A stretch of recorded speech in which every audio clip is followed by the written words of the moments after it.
freaking Streamlabs. Every single night I've got to sign in like I've never been in. It doesn't, something is so totally up with it. And then I've got to put all the settings on again to stream multi-platform. Instead, it used to always remember that. I don't know what's going on with it. I'm going to have to fool around with that tomorrow, amongst other things I have to do.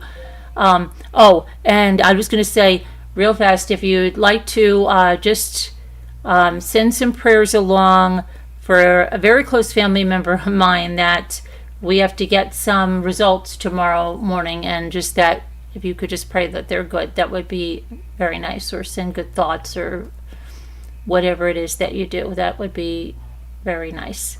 What else was I going to say? Okay, so there was something else. Oh yeah, because tomorrow I'm going to try to get some packages packed. I have the best of intentions all the time. And then I've got to do another sponsored, I don't even know what it is, if it's a video or if it's a blog post. I got to go look. So I'm trying to get those things done. I'm trying to take this week off from interviews, but I keep getting asked about more, but I need some time to get some stuff done around here, so which I did get some stuff done the last couple of days, and I've got some more stuff while we're having a little bit of nice weather. And anyway, sorry for the rant. All right, let me get to YouTube, which would be over here, and go to live chat. All right. Hi, Linda. Hi, Margot. Hi, Debbie2 Scooter. So today, hi, TikTok. Hi, Facebook. Today was day 15 in Delphi. Today, 2 family members took the stand.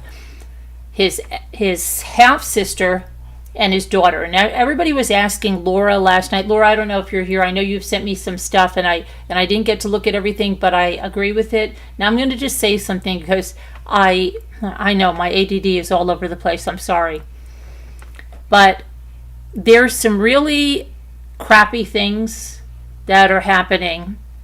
Laura was touching on some of them last night, telling you how some of these creators which have exploded because they're supporting Richard Allen, exploding because they are actually being very unkind to the victims' families.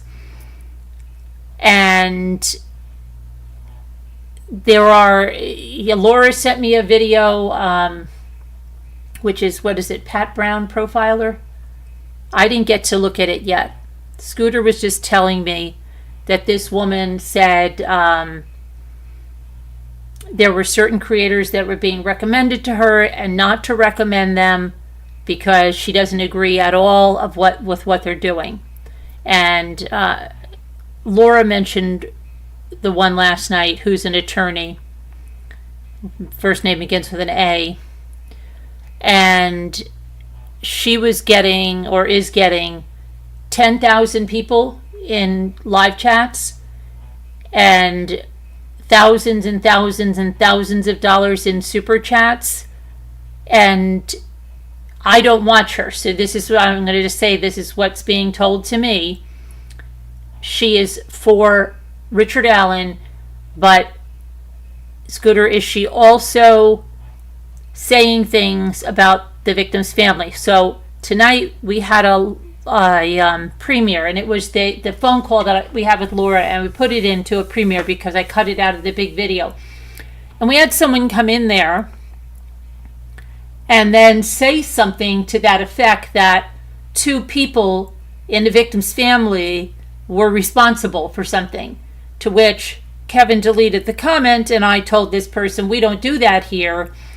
This channel does not disrespect victims or victims' families. So we don't align ourselves with that. And yeah, that's going to stop us from getting whatever it is, these, but that who wants that money if you are abandoning your principles, abandoning everything, and you're slandering victims' families? You talk about blood money. That's blood money, right? Okay, I mean, it's one thing. if you think that, like, if you think differently about a case, but when you go out and you are slandering victims' families, you get a special kind of grossness. So anyway,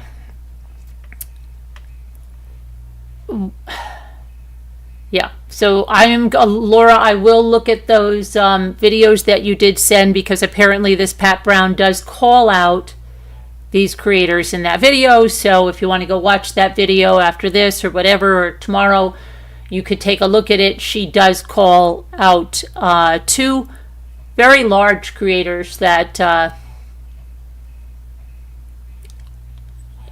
she doesn't agree with what they're doing. I don't think a lot of us agree with it. I had somebody else come into the chat earlier who attends the trial. Her name is Bossy on YouTube. She's going to tell me when she's going out there as well, and so is Laura. But yeah, some shady crap going on. And Bossy had mentioned that there's people out there with signs that Richard Allen is innocent and yada, yada, yada. So all of that.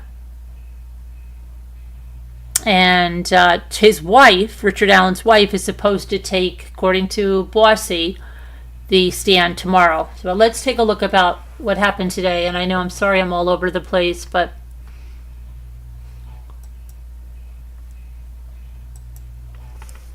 it is there. Let me get this now.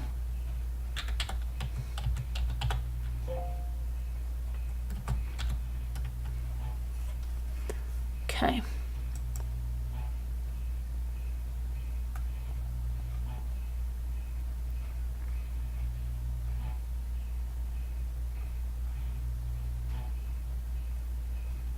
All right, let me get this, some kind of a graphic up here.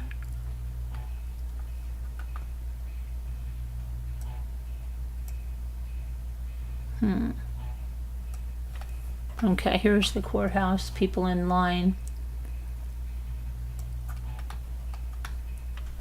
Laura was up really late last night, so I don't know if she made it to court. She did send me some stuff. Like I said, she sent me those videos, and I'll listen to them probably when I'm laying down tonight a little bit.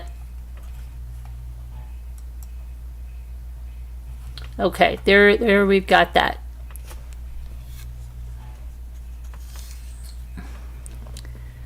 So 9 a.m. court was in session for Monday. Richard Allen entered the courtroom Monday morning. He was wearing a blue striped button-down shirt and khakis. He was carrying a Bible. That's interesting, isn't it? He apparently showed the defense attorney, Andrew Baldwin, a verse when sitting with him. Special Judge Fran Gull and the jury entered shortly after 9 a.m., and then the defense called their first witness, who was Dr. Polly. You don't really hear that name much anymore, do you, Polly? How many Pollys do you know besides Polly Pocket or Polly Want a Cracker? Dr. Polly, what is that even short for, Polly? Pauline, Polly, Dr. Polly Westcott. Dr. Westcott is a neuropsychologist, so she's not an MD, she's a PhD, based in Carmel. She told the court her specialty was in forensic psychology and neuropsychology. Baldwin and defense attorney Brad Rossi hired Westcott in May of 2023 to assess Allen's mental, emotional, and physical health decline while he was at Westville.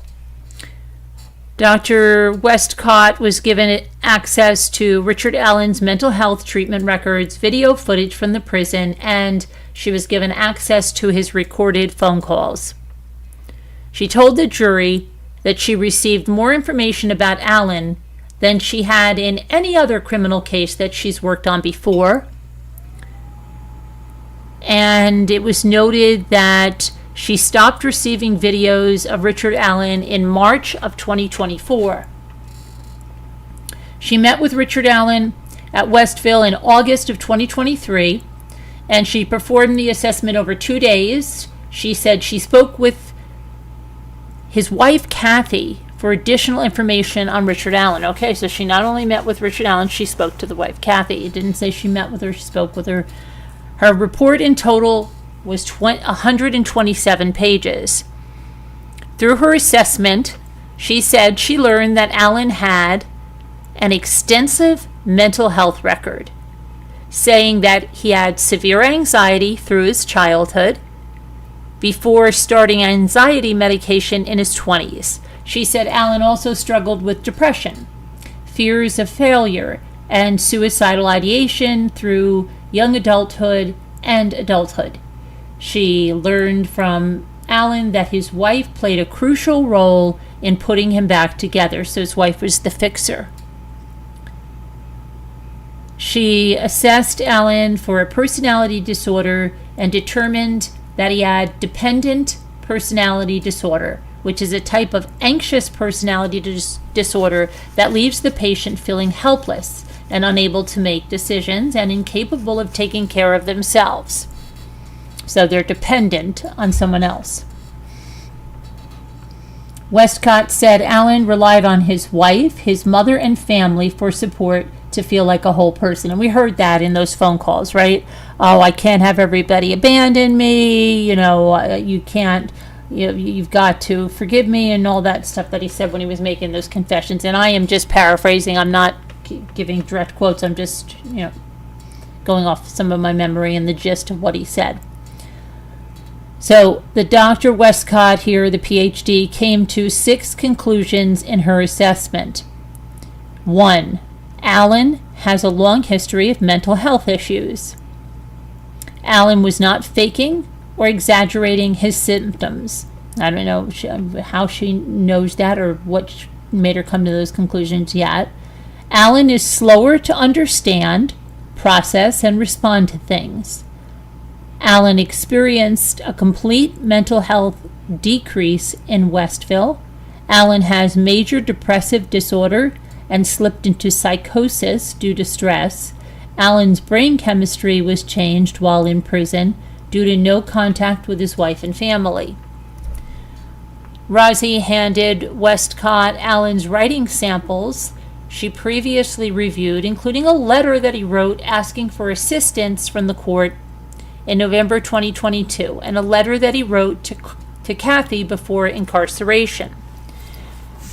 The prosecution objected to admitting the handwritten letters, calling them hearsay. Judge Gull requested a sidebar and later admitted the writing samples after redacting a few words. Rosie then asked for Westcott to evaluate the handwriting, not the words in the samples.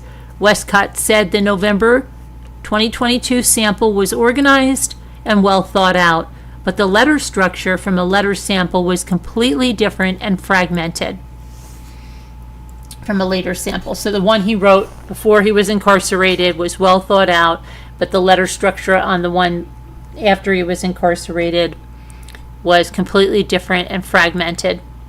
After reviewing the samples, Westcott continued discussing her evaluations of Richard Allen. She said she gave him an MCI, which is a mild cognitive impairment test. It's a comprehensive test for personality features and mental health disorders. The test also evaluated if Allen was faking his symptoms, so that's how she's basing that. The state objected again, saying that they asked for a copy of these results but did not receive them.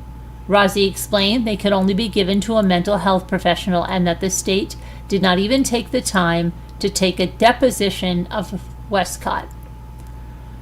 After back and forth between the defense, the state, and the judge, Westcott reiterated that she did not believe Allen was faking his mental illness. In total, Westcott administered 25 tests on Richard Allen, which came to the conclusion that Allen was not very resilient in the face of stress. She said he was prone to decompensation and could slip into psychosis, which was seen in his behavior from December of 2022 to July of 2023. She later said Allen's brain chemistry changed due to sensory deprivation during his time in solitary confinement. Westcott also commented on Dr. Monica Walla's reports of Allen. Walla, who was Allen's psychologist at Westville, reported Allen's murder confessions in a story-like manner, according to Westcott, but the videos of Allen at the same time weren't logical. She said Allen's brain was like a funhouse during solitary confinement and admitted she was worried that he had delirium. Prosecution Deputy Stacy Diner began her cross-examination by stating that Walla visited Allen every day, so he was not completely deprived of social interaction. She then asked if Westcott received all of the DOC records, which Westcott said she believed so, given there was information from every day that Allen was in Westville. Westcott told the jury at one point Allen said Satan killed the girls, and she felt he was making statements inconsistent with reality. She added that Allen didn't seem to know he was going to meet with him.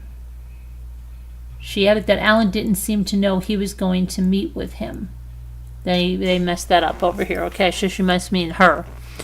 Diner asked if Allen's dependents could have been transferred from his wife to Walla, to which Westcott said no, that Allen was only confiding in her. She said some of the videos that she received of Richard Allen were not time-stamped, and she added that she took suicide companion notes and gave them a certain amount of weight in her overall assessment. Westcott said people experiencing psychosis are not in the same reality as others, but can still say factual things. Diner commented that 2 of Allen's confessions weren't in Westcott's report, and asked if she didn't find them significant. Westcott confirmed she did use those confessions, and she summarized them in the report. Diner ended her cross-examination, and the jury asked several questions about Allen's mental health history. So now comes the jury with their questions, right? And here they are.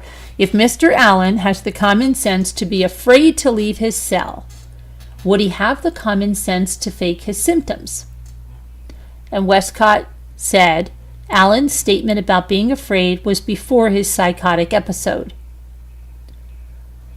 They also asked if he was depressed as a child, would that cause him to commit crimes as an adult? Westcott said not always, and that it depends on the personality type. There's a lot of depressed kids that don't go out and murder people. Would depression as a child cause them to become a sex addict? Westcott said no. Did you watch Allen's police interview in October of 2022? Westcott said no. Then they went on a quick break. Let's see. Court returned from the break at 11:30. The judge called for an immediate sidebar, noting that the state's objection to viewing videos of Allen while in Westville. Kathy Allen has not been in the courtroom, according to Kyla Russell, excuse me, all morning, but Allen's daughter was seated outside the courtroom. His daughter has not been present throughout the trial. After the jury entered, the defense recalled intern Max Baker to set up the videos. He said the security camera video from inside Richard Allen's cell does have timestamps. The courtroom TV again was turned to face away from the gallery, only visible to the jury, Judge Gull, and the witness stand.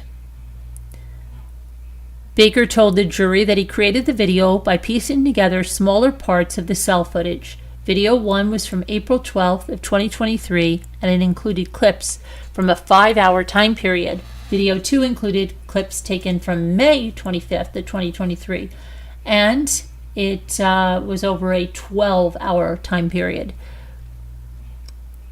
Russell noted video number 2 was an hour and 20 minutes long, and that multiple jurors took notes while watching. An alternate juror who Russell said was who has a high school age daughter raised her eyebrows throughout. State prosecutors and the defense gathered around the TV to watch, and Richard Allen did not watch the footage. State prosecutors and the defense gathered around the TV, right? We know that. Okay. Video number 2 was 26 minutes long. Defense attorney Brad Rozzi said, while watching the video, many jurors glanced over at Allen. After the videos ended, Rozzi continued questioning Baker. Baker said he looked through 18 to 20 hours of footage between April and July of 2023. Then State Prosecutor Nick McLellan asked if it was better for Richard Allen to be in his cell alone. Rozzi objected, stating Baker couldn't decide that, and the judge sustained the objection. McLellan then asked why Baker chose the camcorder videos shown on Saturday. Few of the camcorder videos included Allen being tased, showering, eating feces, receiving an x-ray, and interacting with his nurse. Baker said he picked the videos that he did because they showed Rick's life in prison. McLellan commented that Baker showed what he viewed as the worst conditions in Westville, and that Baker showed the jury the video to try to show that Richard Allen is the victim. A back and forth ensued between McLellan, Rozzi, and Baker. McLellan ended his questioning, and Rozzi jumped in to ask, "You picked what you picked to show them the truth?" Baker said, "Yes." Russell said many objections were raised. Baker became snippy at one point. Soon after, the jury asked if the attorneys asked Baker to choose the worst videos, and Baker answered, "I had my own discretion." And then they went to lunch. That was at 12:22.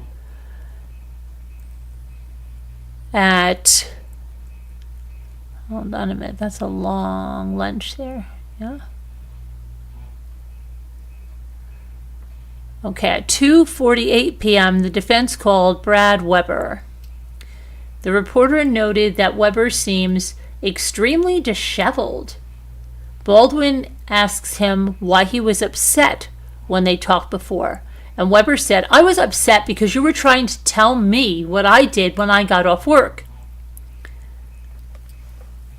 Baldwin handed him a transcript from an FBI interview that Weber did in February of 2017.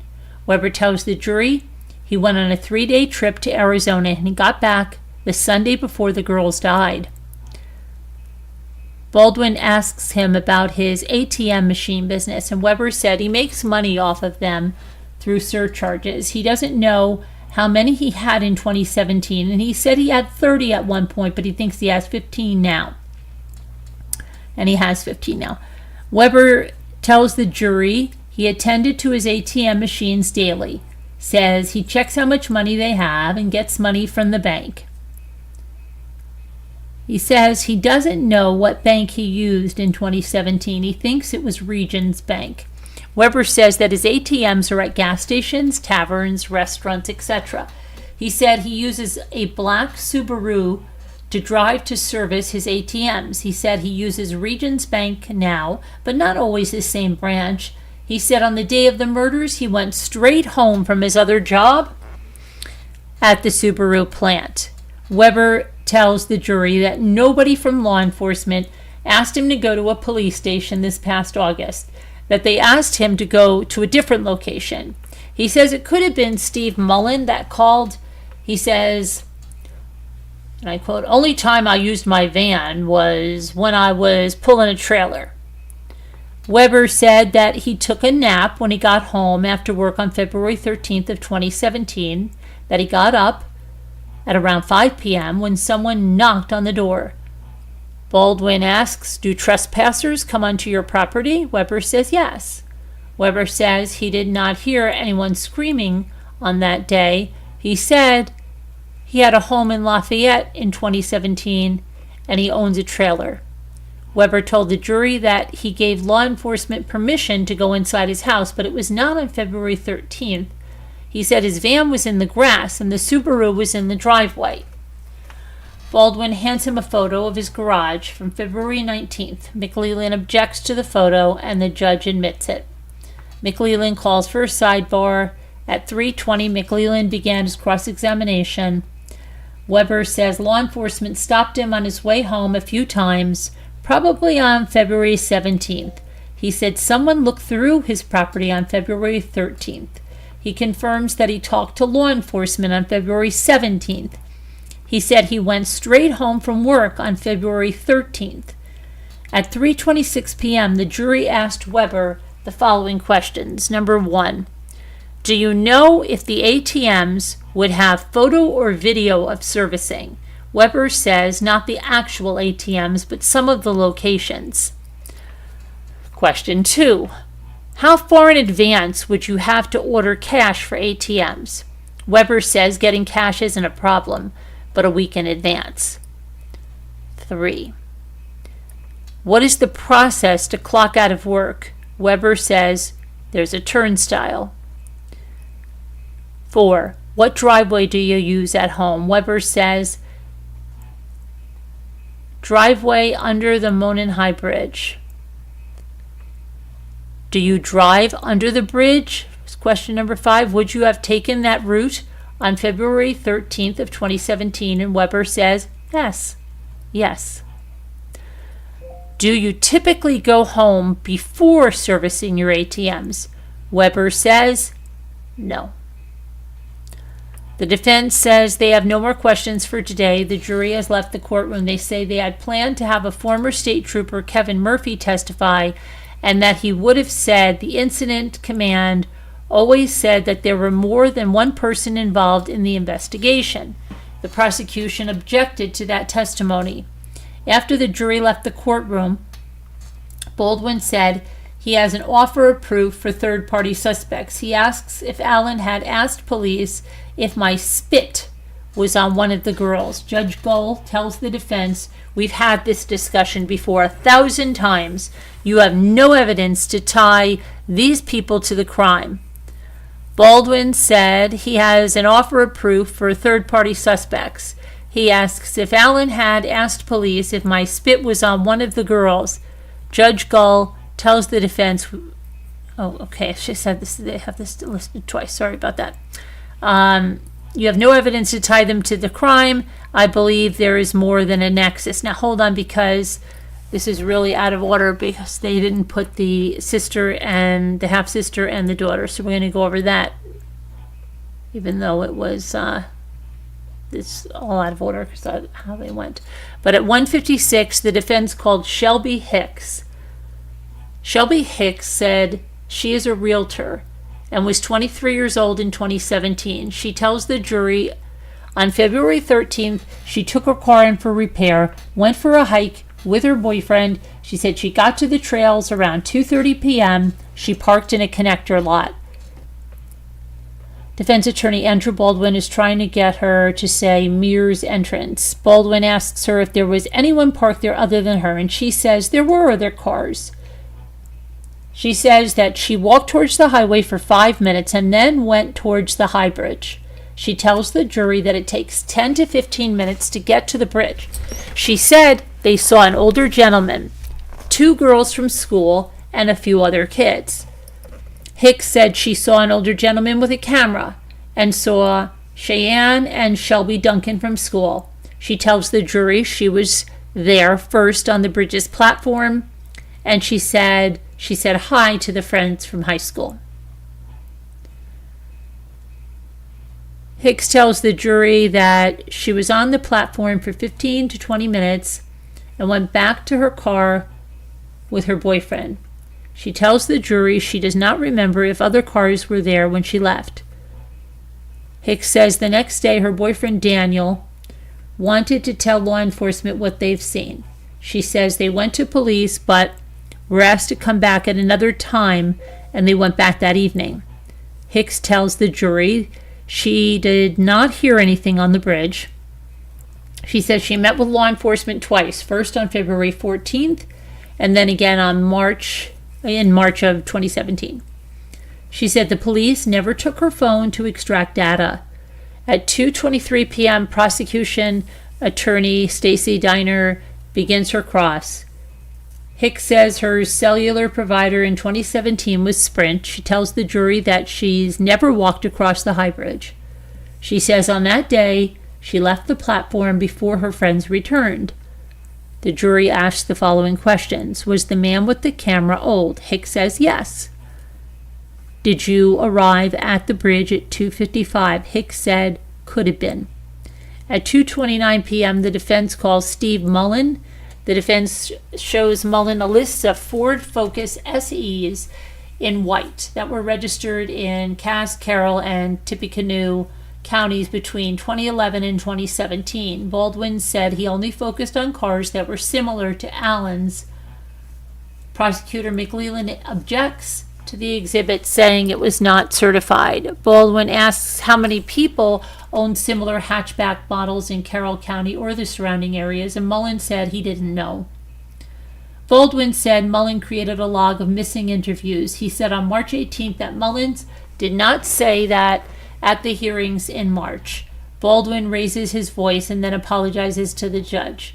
Mullen looks at the transcript from March hearing. He admits that at the time there was no log. He tells the jury that there is a log in the filing cabinets from early on and said he has gone through the cabinet and found it since he testified in March. Baldwin then asks about Libby's phone. McLeland asks for a sidebar. Baldwin says Dr. Walla was a fan of Delphi sites and asks if it would be important to find out if a van was discussed on social media, and Mullen said he didn't look. Baldwin said there are many mentions of a van on social media. He said Mullen doesn't know what Wallace said when she was taking care of Allen. At 2:45, the jury asked questions of Mullen. Why would anyone discuss a van prior to Allen's confession? And Mullen says, that's why we looked into this. That was the first time we heard of it. Baldwin asked Mullen if they ever heard of a white van 30 minutes outside of Delphi with a suspicious thin man asking kids if they wanted candy, and Mullen said he does not recall.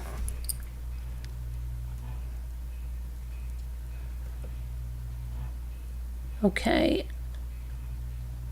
Then at 1:34 p.m., Judge Fran Gull entered the courtroom. Court was back in session without the jury. She said that the report from Westcott fits into totem pole hearsay and explains that unless the state can cite specific hearsay, she will admit it. Jury comes back in the courtroom at 1:37 p.m. Defense attorney Jennifer Auger calls Jamie Jones. Jamie Jones is Richard Allen's half-sister. She tells the jury that Allen is 5 years older than her and that they had lived together all through their childhood. She said Allen got married right after getting back from being in the military. Jamie Jones tells the jury that Allen did not ever essay her at all or touch her inappropriately. Auger asks her, do you love your brother? She responds, yes. Auger asks her, would you lie for him? Jones says no. Auger concludes her direct examination. Prosecutor James Luttrell begins his cross. He asks Jones, does the name Chris ring a bell? Auger objects as they were discussing neighborhood kids while Allen and Jones were growing up. The objection is sustained and Luttrell moves on.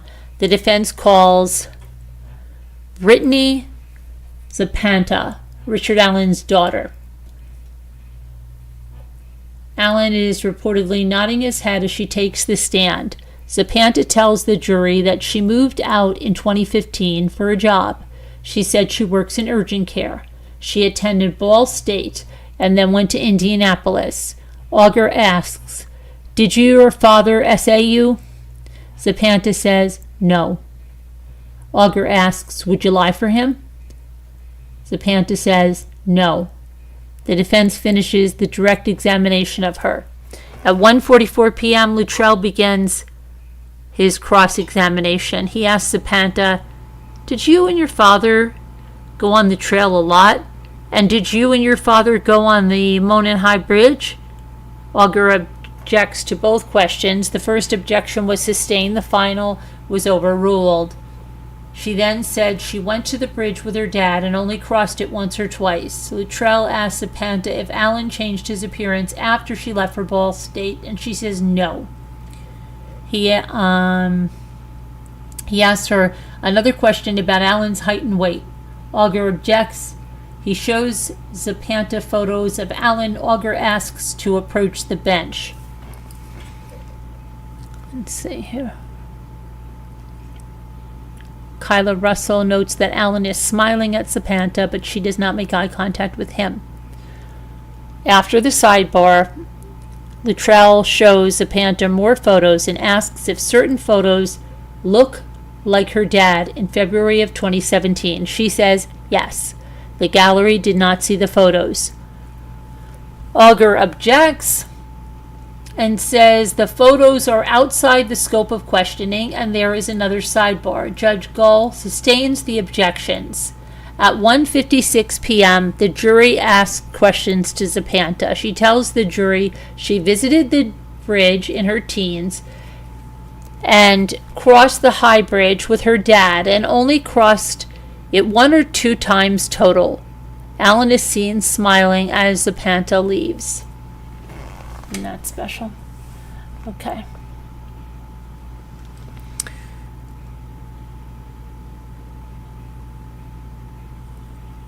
So that looks like that for there. Let me see what you guys are doing over here.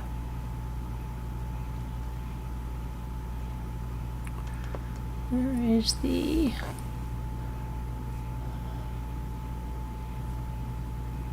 Delphi? This mine? Yes. So that look okay.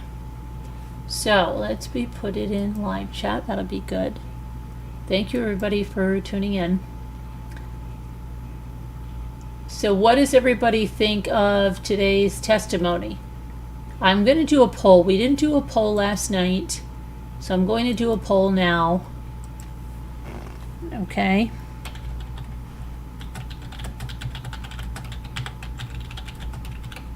If anybody wants to call in, please let me know.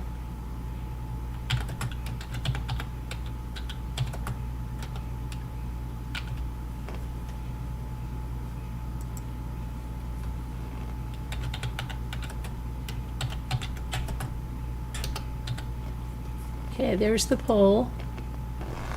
Okay, so it's guilty, yes to guilty, no to guilty, hung jury, okay? All right. You think it's bullshit? Hi there, Alice. How are you doing? Okay, does anybody want to call in? You're welcome to call in. If you want to have a voice, you can have a voice.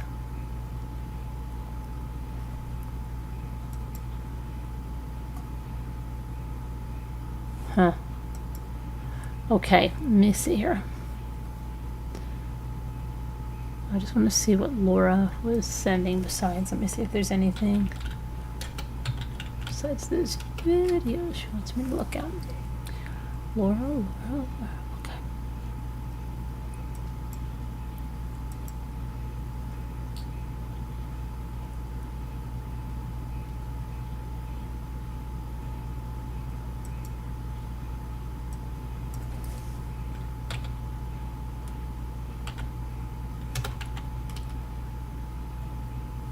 Alright.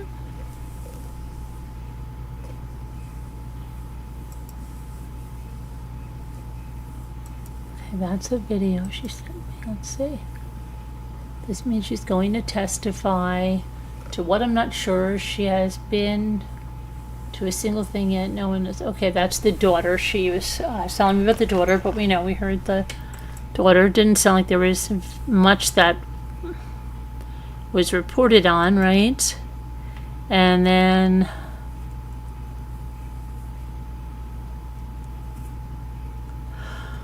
okay. Go back to the chat. All right, so maybe I'll go over and check on the talks and see if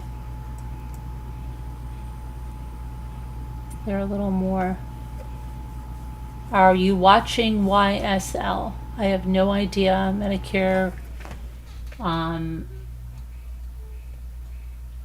This is Delphi. Oh, there was a guilty verdict in that burn pile case today. The one the mother took off her earrings and then she was pretty much escorted out of the courtroom. It looked like the son was crying a little bit. So I don't know. She looked real distressed before the verdict was read. And then the verdict was read. She ended up taking off her earrings and they took her out. So that's what was going on there. This is Delphi Medicare. Do you know the Delphi case? If any of you know the Delphi case and want to come over and talk about it, you're welcome to go to the Mommy Ramblings link. It's right in the profile of this TikTok account. And you can come over there, and that's where we're live streaming. You don't know this case? Okay. All right, so tomorrow, like I said, I believe they're going to have the wife on the stand. And a lot of people are thinking that this defense could rest their case by Wednesday or Thursday, which means that you could have closing arguments and perhaps could go to the jury by Saturday, maybe even Friday, depending on how quickly it goes by. So let me see if anybody has any questions. You can ask her. If you want to come up on panel, you can just ask to come up on panel. If you have something to say.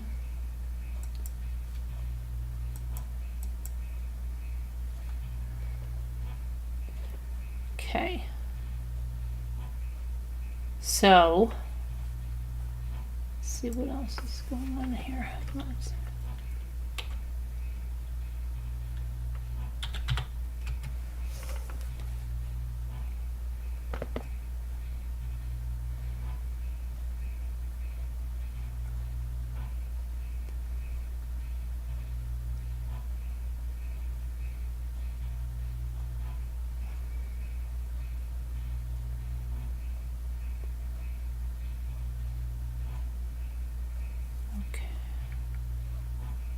A Target employee was found crushed on a man lift.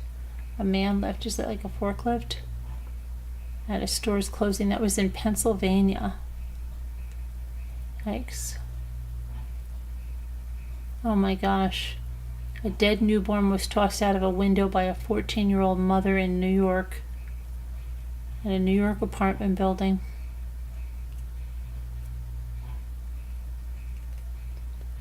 Crazy, isn't it? Throw their baby. Throw their child.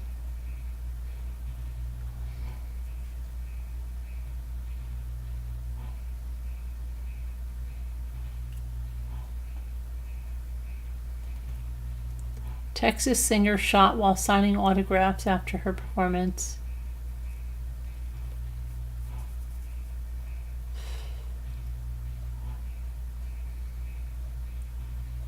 Craziness.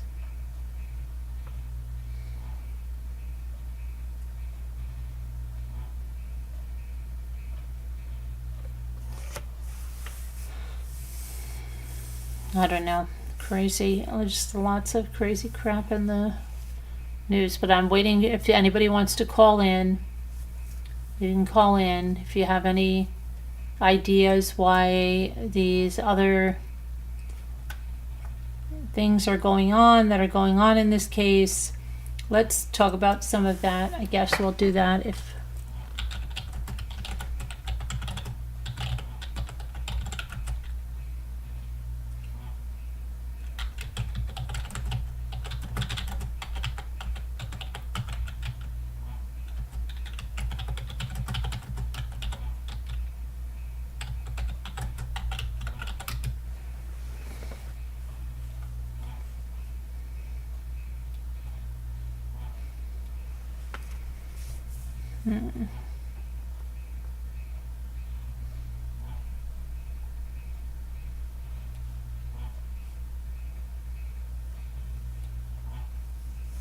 Okay, so here's something else. Let me see this.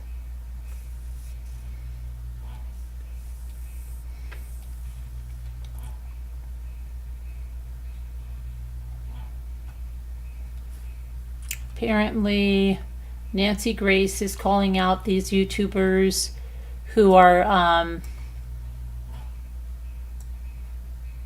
shamelessly trashing the families of Libby German, oh my gosh, I can't even speak today.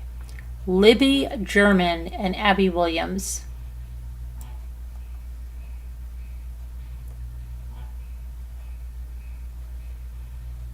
Okay, so some of these people said it's too much time on their hands. They enjoy seeing people hurting. Their life isn't all that great. Can't imagine someone being so cruel after 7 years. In the worst years of their life, the family has shown more bravery for what they've been through. I couldn't keep my patients intact and sue every one of them for their pain and suffering, how they would act if it was their family going through this nightmare. It's unbelievable. Let's see. Being very familiar with the case and seeing your coverage makes me understand.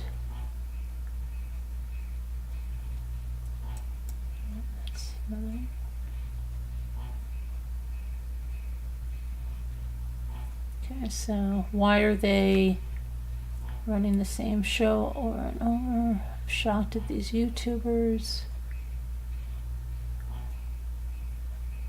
Here's people blaming the parents. They shouldn't have been out. I mean, it's like ridiculous.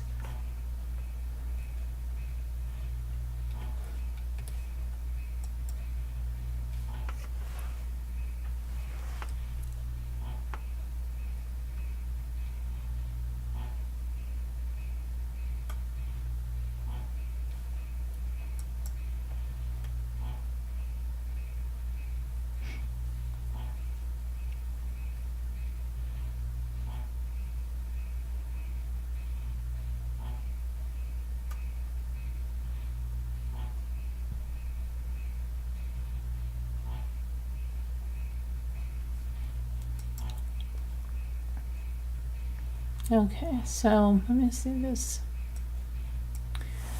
Delphi, Richard Allen used power and fears to kill the teen victims, the prosecutors said in their opening statements. Let's just go over that again, okay? The opening. Richard Allen was armed with a gun when he came across teenage friends Abigail Abby Williams and Liberty Libby German near a hiking trail in Delphi, Indiana in February of 2017. He then used power and the fear to force them down the hill before slitting their throats. Prosecutors said in their opening statement on Friday for the double murder trial, when the girls' bodies were found the next day, February 14th, after they were reported missing, Libby, 14, was covered in blood and naked, while Abby was clothed in Libby's sweatshirt and jeans, with the other clothing dumped in a creek. The Carroll County prosecutor Nick McLeland told this to the jurors as he choked up when describing the scene to the jury of 7 women and 5 men. The last face the girls saw was Allen's. He said that Allen would later admit to police to walking along the trail that day, and that an unspent bullet found at the scene and the confessions that he allegedly gave, including to his wife, would prove he is guilty in the girls' deaths. Prosecution also planned to call witnesses who said they saw Allen at the trail. The defense lawyer, Andrew Baldwin, later proclaimed that Allen's innocent, and he painted to jurors during his opening statement of a muddled investigation that was messed up from the beginning and included evidence being lost and a turf war being state investigators and the FBI.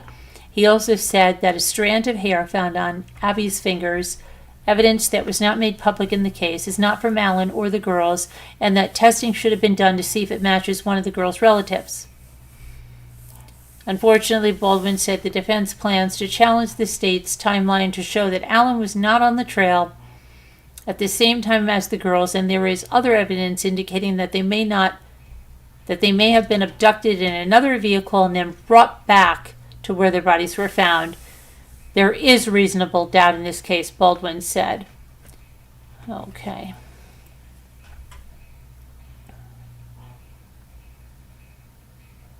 I was going to say something about, I don't even know anymore what I was going to say about, there was something about, oh, yes. Bossy, who was in our chat earlier, said that when we were trying to see like how he could have taken on 2 girls by himself, she had said, what if he knocked one unconscious while, and then she was out? And I said, well, that was something to think about. I don't know, maybe.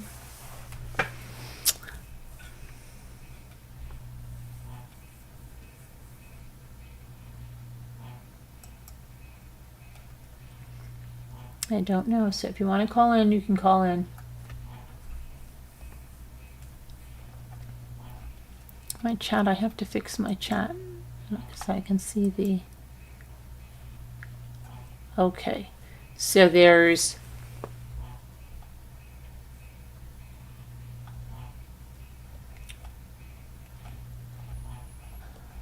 My chat is not moving. I've got to do something here. Let me see something.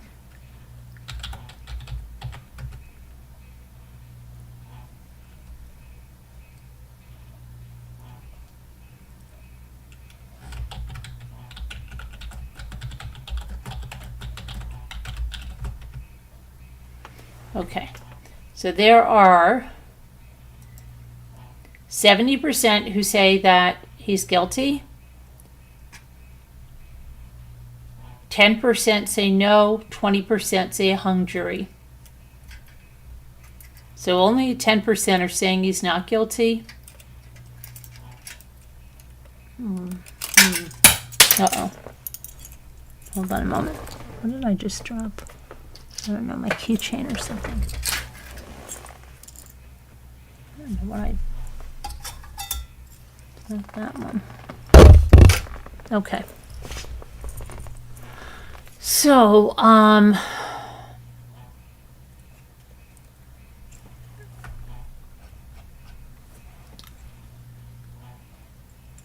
hey, okay, there. What is everybody doing? Everybody's been like, really, the time changes really, I don't understand how.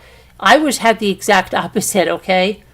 I have been running through the house, as you've seen me before. I was like flying up and down, going back and forth to the basement, up here, going around. Like Christy's like, it sounds like you're like really super peppy.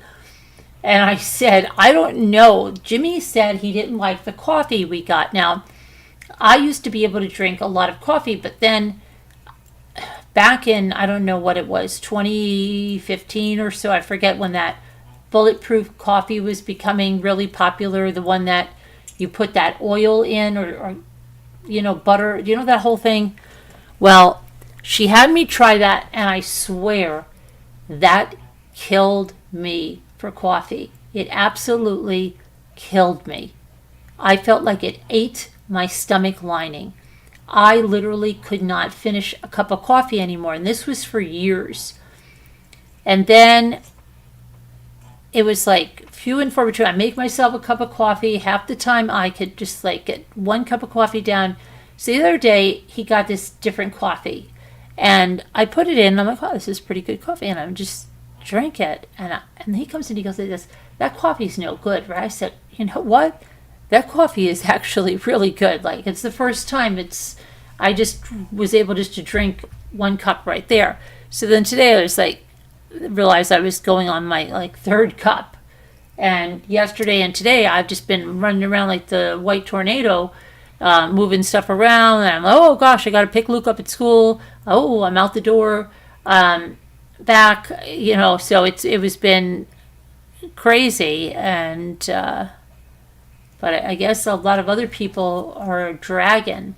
And I usually don't drag when we set the clocks back. A lot of times it feels like I have extra time, get that it's earlier. I'm not getting that this year. I'm not getting that I feel like I have the extra time. And I don't like that it's dark earlier, but I'm not like strung out from it at all. Quite the opposite. I don't know whether it's the coffee or whatever it is, but yeah, but a lot of other people are like flipping.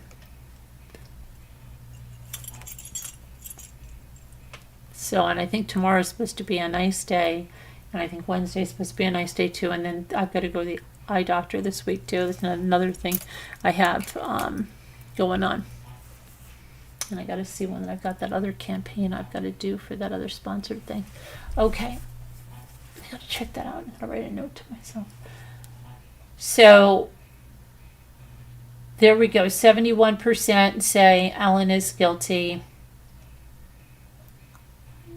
10% say no. And hung jury is 19%. Now it's 19% on a hung jury. Well, so you really thinking a hung jury on this? 19% say a hung jury.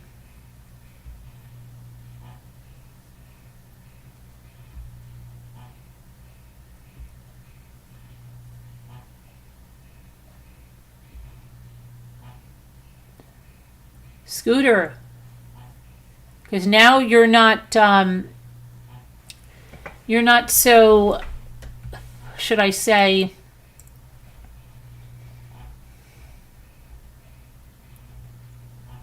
convinced, or what?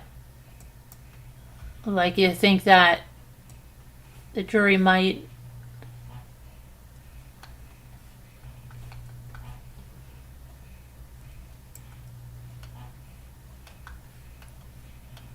let's do a little digging.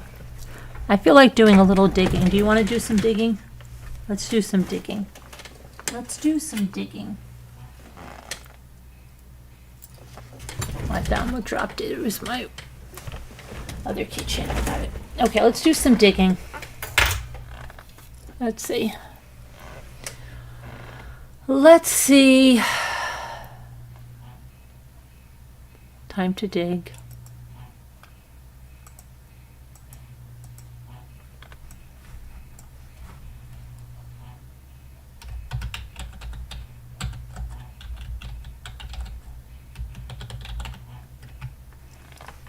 All right.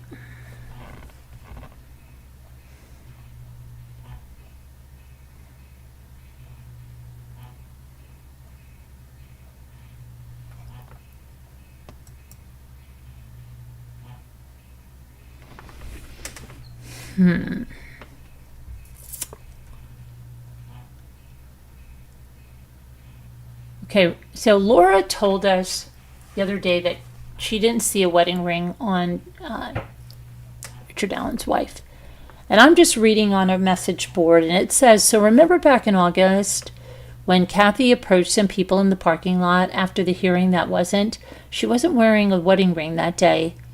She said her marriage was over, and that she believed Richard's confessions, and that she was only there to support his mother, Janice, not Richard. Now that's exactly what Laura said last night. Unbeknownst to Kathy, the parking lot interaction was caught on a video. Interesting.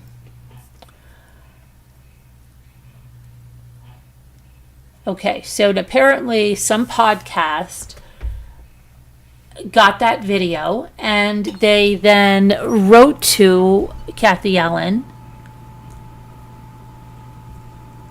about that comment, and they got a letter from Kathy's pro bono attorney stating that the accusations were false.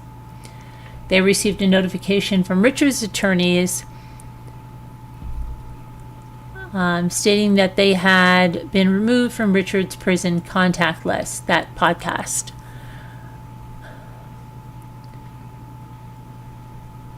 There were 3 available seats next to Kathy Allen, and a member of the public sat down in one. The person happened to be one of the people Kathy talked to in the parking lot back in August. Kathy turned to her friend and said, "That's the lady who has the AI video of me. Kathy's friend told the person they couldn't sit there, that the seats were for family only. Let's see.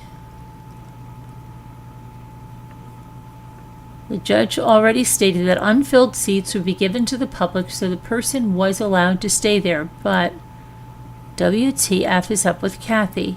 She told a bunch of strangers that she believed Richard's confession and that her marriage was over. She had an attorney deny that interaction ever happened. She essentially calling the multiple witnesses liars, and now she's there admitting there is a video but claiming that it's AI, artificial intelligence. She knows it's not AI because she was there. How would strangers ever obtain her voice to create an AI video of her in the first place? Her story is absolutely ridiculous. The video is in Holman's hands, and I hope the state uses it to impeach her testimony if she takes the stand for her shite-eating, child-killing husband. I just want people to know the truth about this woman. She's not a victim, and she's not in denial about Richard.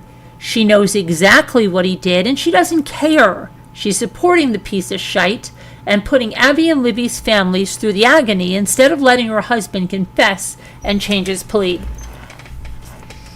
The way she so boldly denied that video in front of a courtroom of people, half of whom saw the video, tells me all I need to know about her. She's a liar and a despicable woman. She knew what Richard did, yet said nothing. I hope she gets charged with obstruction of justice once her husband is convicted. She's as bad as him as far as I'm concerned. That's said by someone on a message board, not me. Okay. So, let's see what they said. This woman sobbed audibly in the courtroom at videos of her husband justifiably being interviewed for double child murder. I have heard no such reports of her crying when the girls' butchered bodies were shown, or when she heard alongside everyone else in court that Libby's blood was mixed with her tears. I can't even. Wow.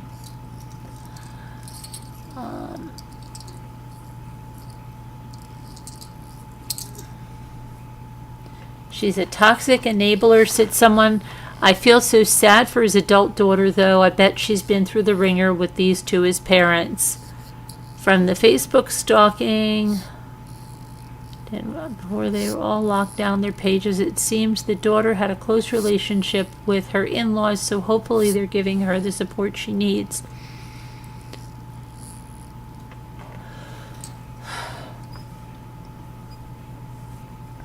Let's see. She probably told Richie to stop drinking because she had enough of his dark thoughts about SA children. He was drinking a lot because he had urges and probably thought he was being stupid and it was just the alcohol. She probably thought he was just being stupid and it was the alcohol talking. Maybe if she sent him to an institution for deviants and left him there, Abby and Libby would be alive today. Who freaking knows? But I bet she knew a long time ago and she did nothing. If only the police could dig much deeper into her and his past, because she could stand trial for hiding the predator in her home. It is all maybe, only, of course, because no evidence of that. All maybe, of course. Okay. Let me see here. My first thought was it's like all fake news, conspiracy stuff, popularity used to deny things people don't want to be associated with. Don't get me wrong, I know AI is real and a potential threat in some instances, but this is very clearly not one of them. Ugh. I tried to give her grace and benefit of the doubt, but I have to agree, she is scum. Honestly triggers me a little. I hate people who blindly support child predators and other sick MFers. Your support is not love or forgiveness or some other virtue. It's enabling behavior to hurt and victimize other people, period.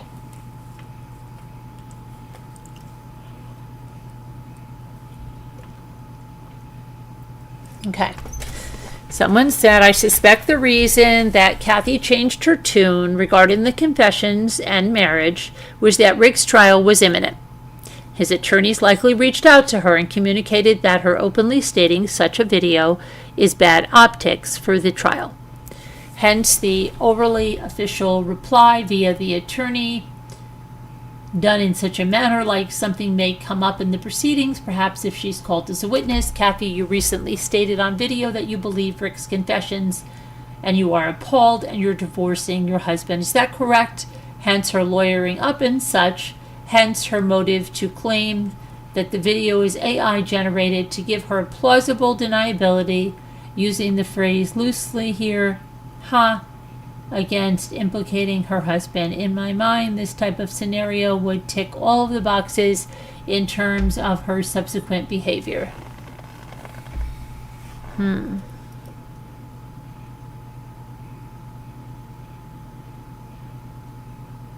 Okay. She was probably reminded that if she stayed loyal to her husband, she'd be more likely to get a better TV deal after the trial.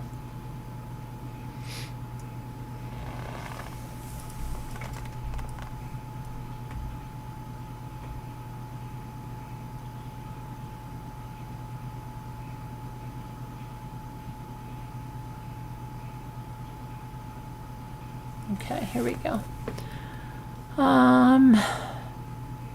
I try to give her grace. I told myself that maybe her distance is a way to protect herself since she didn't know Libby and Abby personally, but now she knows her husband told multiple people he might have SA'd their daughter and still becomes aroused thinking about, okay, what's that about? But now she knows her husband told multiple people. Where is that? Does anybody know where we can find that? Even so, she sits in the courtroom every day supporting him. My grace is gone. But the daughter said that never happened today. Okay, now, I don't know. But where did that come from? Okay. In the early days, when everyone was trying to defend Kathy by saying she's a victim too, and we should give her the benefit of the doubt, I never could. I had a strong feeling she always knew he did this, and that she would do whatever she needed to defend him and keep him. I also had a strong feeling he's offended before in other ways, like essaying the daughter or having harmed other children and gotten away with it. The fact that the daughter has been AWOL since his arrest, Kathy not seeming to mind that and just laughing and carrying on like an idiot in the courtroom, her trying to shut Richard up when he was confessing to her what she already knew, her not encouraging him to go to the police or her going herself when they were asking about his car being parked at that building, etc. Basically, there's just been mountains of evidence unloading that she's a disgusting piece of doo-doo on a spork, just like her husband. If she ever cared about the real victims, the murdered children and their families, she would have encouraged Richard to plead guilty and get this over with. She can still love him while holding him accountable for his cruel and heinous actions, but that was never her concern. She doesn't want him held accountable because she's selfish and gross, just like he is. She doesn't care that her husband wanted to R those children and that he killed them, and she doesn't care about the pain he's caused so many people. She's subhuman trash, someone said. Someone said, I thought people were giving the most generous possible read, which is that she was caught completely by surprise and likely in denial. But after a certain point, that no longer applies. I'm thinking of BTK's wife and daughter, or the Golden State Killer's family. It took a minute for all of them to come to terms with what happened, but they did eventually. And I wish them nothing but the best. I do not feel the same way in this case on what I have seen. Someone said, like Rex Heuermann's wife, not dealing with reality.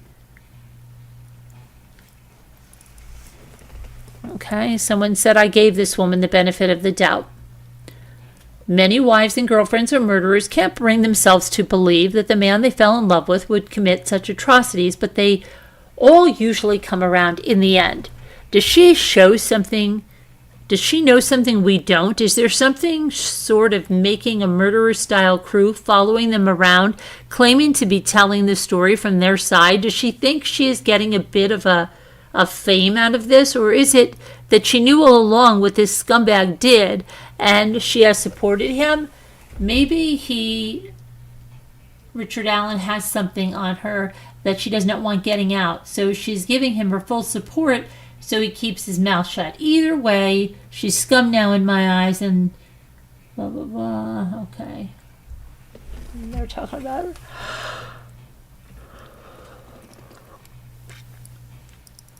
Okay, let's see. What it all boils down to is if she admits to everyone that it's true, and she'll have to face it herself. She won't do that because then she has to admit basically her entire life has been a lie, at least the last 20 years. She knows he's guilty. She doesn't want to sully her image, so she will continue to deny it to others because she thinks that is protecting her dignity, when in reality her absolute complacency has taken every single ounce of it. A horrible woman. It infuriates me that she has the audacity to cry in court when she's taken up for her disgusting husband. How's that dignity now, Kathy? Now the whole world knows about your child killing, spork balling, something eating, scum of the earth husband, and that you're on his side.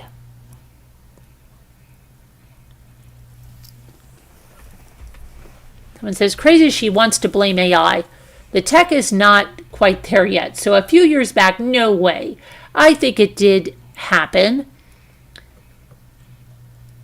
I think she stayed married to him so she would have spousal privilege and not have to testify. I think she knew a lot more than she let on. She is going to wait and see if high school sweetheart gets away with this.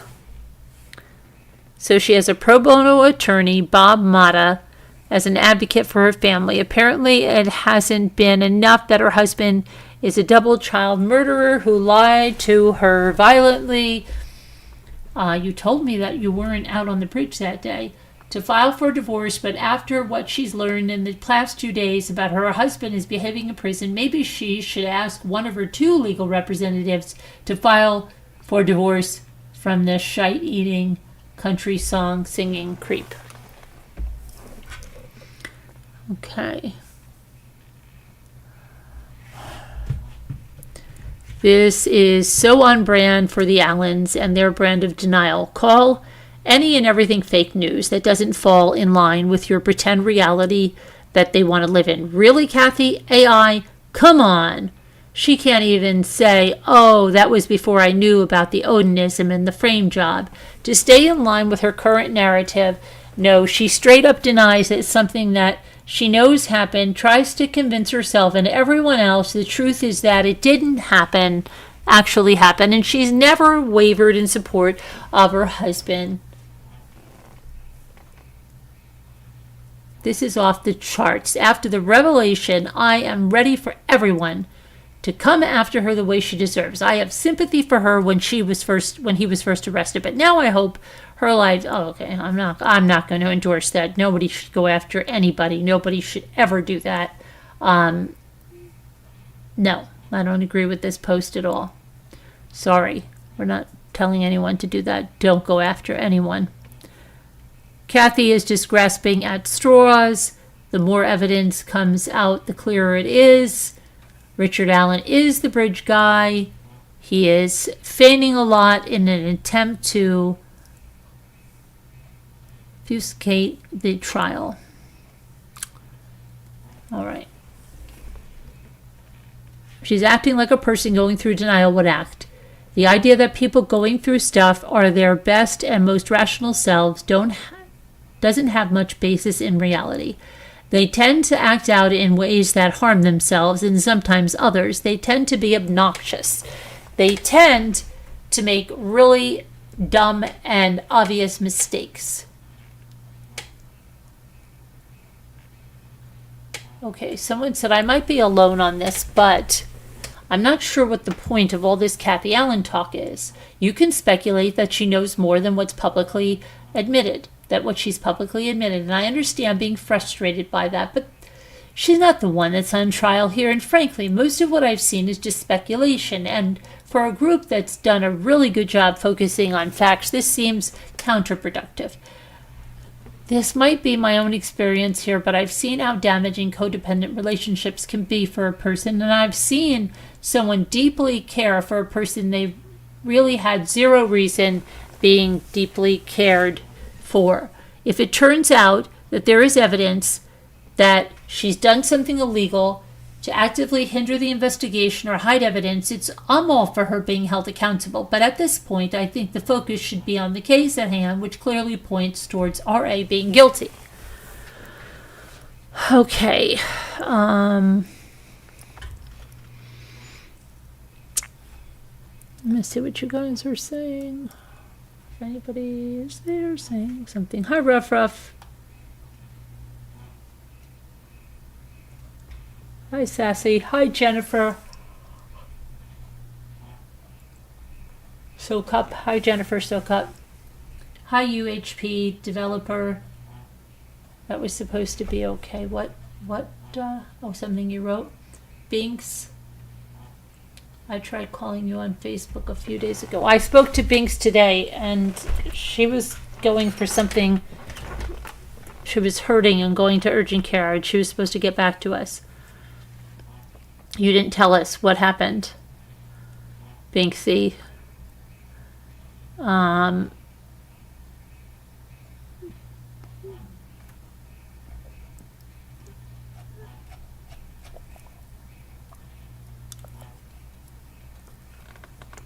So if anybody wants to call in, let me know.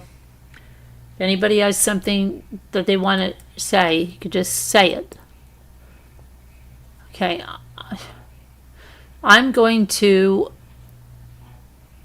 take another poll about something else. I'm going to close this poll out. This poll here says, do you think Richard Allen is guilty? 74% said yes. 10% said no. Hung jury, 15%. We're going to end the poll. And we're going to do another poll then I'm going to go try to get some more information. Start a poll. Okay.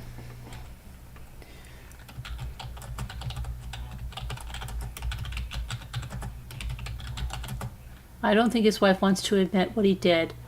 Why would you want to know what a monster you married? Yes, I was trying to explain that to Video Reel tonight, but he was talking over me so bad in the Zoom. And I don't think he was listening to what I was trying to say. And I was trying to get it in every way to him, like, look, what if you married a woman, you had children with this woman, and then you find out that this woman, all evidence, signs points to that she, committed these heinous murders of 2 young people. And you're going to be grappling with, oh my gosh, if I acknowledge this, then what did I do? First, it's not bad enough that you are married to a person that could commit this murder of 2 children, but then what about your children? What about their lives? What are they going to say? My father, my mother, created is a murderer, and have to live with that. So yeah, we're trying to explain that, and I think but you were listening to me. Scooter tried to tell you, just listen. You have to listen. That's what I was trying to tell you. Then you may say, oh my gosh, you might, if you're the kind of denial person that she could be, is thinking that, oh, I'm just going to try to go along with this. Maybe she's even saying to herself, I'm going to try to go along with this, and then when this is over, I'll divorce him. And if he gets off, I'll never have anything to do with him, and I don't want my daughter to have anything to do with him, but we won't have this black cloud hanging over our lives, and everybody to say, oh my gosh, you've got the genes. Remember then you said, oh, about the genes. You've got the genes of this person. You know what I mean? So that's what I was saying. So it could be that she totally knows or feels that he did this, and she's just thinking, let me just get through this. I'll try to support this, and then if he gets off, I'll divorce him after that for another reason. Just say we've grown apart or whatever it is. And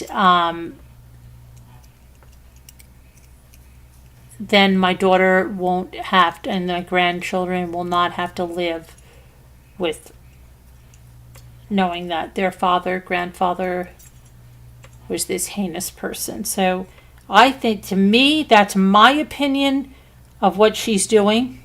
That's my opinion.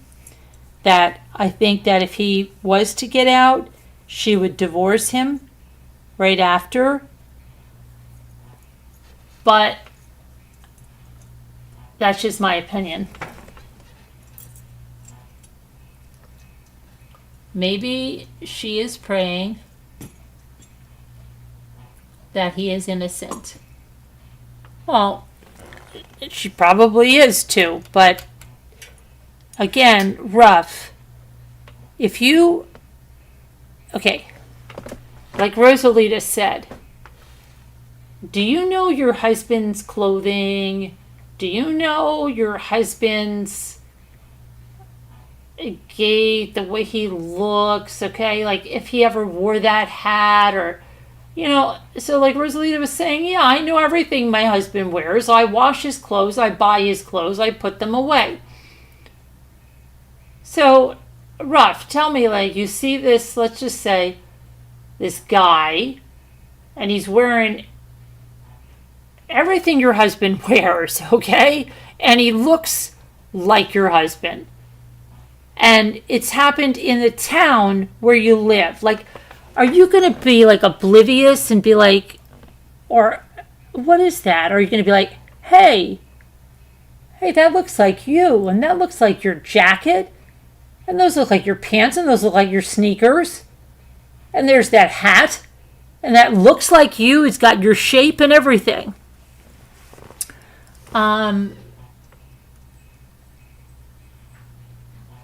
Did you go to the urgent care, or Binky? I bet you didn't go, right? Because you're saying, yeah, you said you were going. You were going to call us. But I don't know. Like, does he wear the hat? Like, or like the opposite thing. Like, let's just say, somebody thinks someone is your husband, right? But then you see, and you're like, wait a second. He is wearing like a do-rag and he has dreadlocks. That's not my husband. My husband would, doesn't wear that. That's not him. Like, or, you know what I mean? Or you would say like, look at that guy. He's wearing a cowboy hat and chaps. And you'd be like, my husband does not dress like that. Okay? That doesn't even look like anything he wears. You know what I mean? They're saying they found this jacket and all of that, and that, there's that video where he's waiting in the car and it looks like he has that jacket on. But, like, did he wear that type of cap?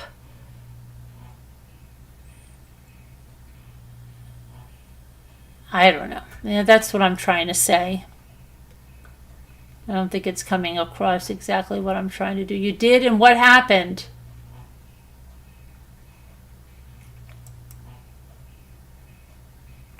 Okay. Let me go over here for a second. Oh my goodness.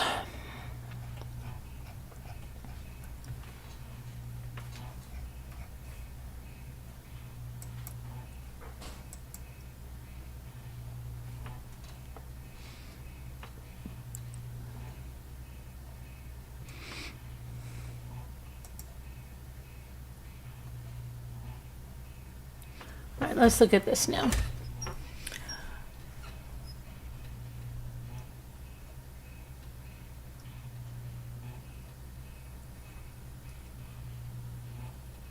Richard Allen's sister and daughter, right? We said they said that they were never essayed. When asked if she loved her father, she said yes. There was some other news outlets that said no, and they retracted that and corrected it. She said yes.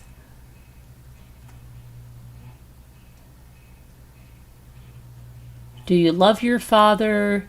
Yes. Would you lie for him? No.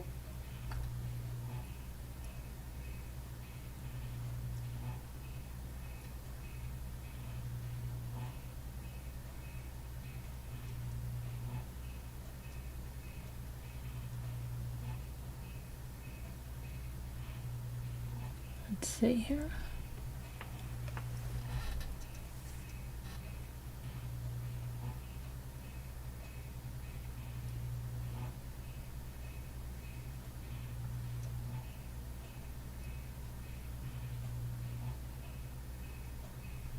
Okay, so there's a whole bunch of stuff where there's a whole bunch of journalists that wrote the wrong thing, and they said that she responded no, the daughter did, when asked if she loved her father, and that was a mistake, and they all corrected it, and it is, and they're going on ad nauseum about it.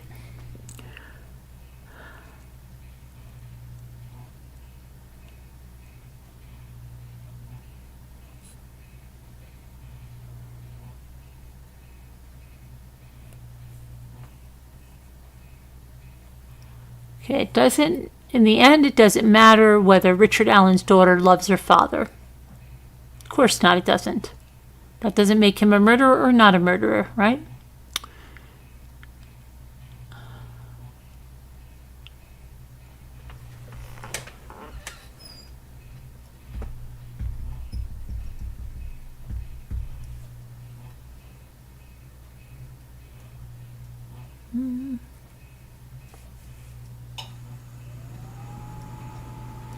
Oh my gosh. I thought they were going to do something here, but that is not what I'm looking for.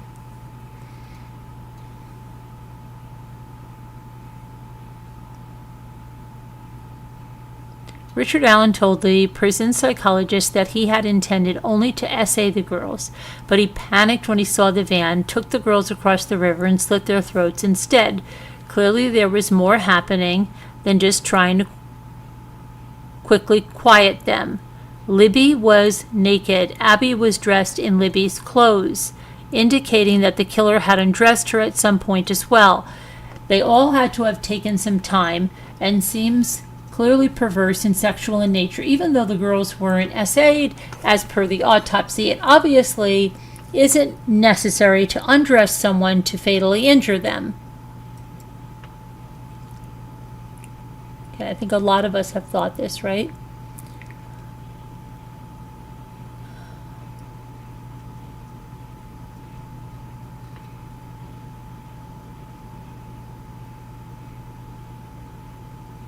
Murderers often lie when confessing. They don't want to admit to the very worst things they've done.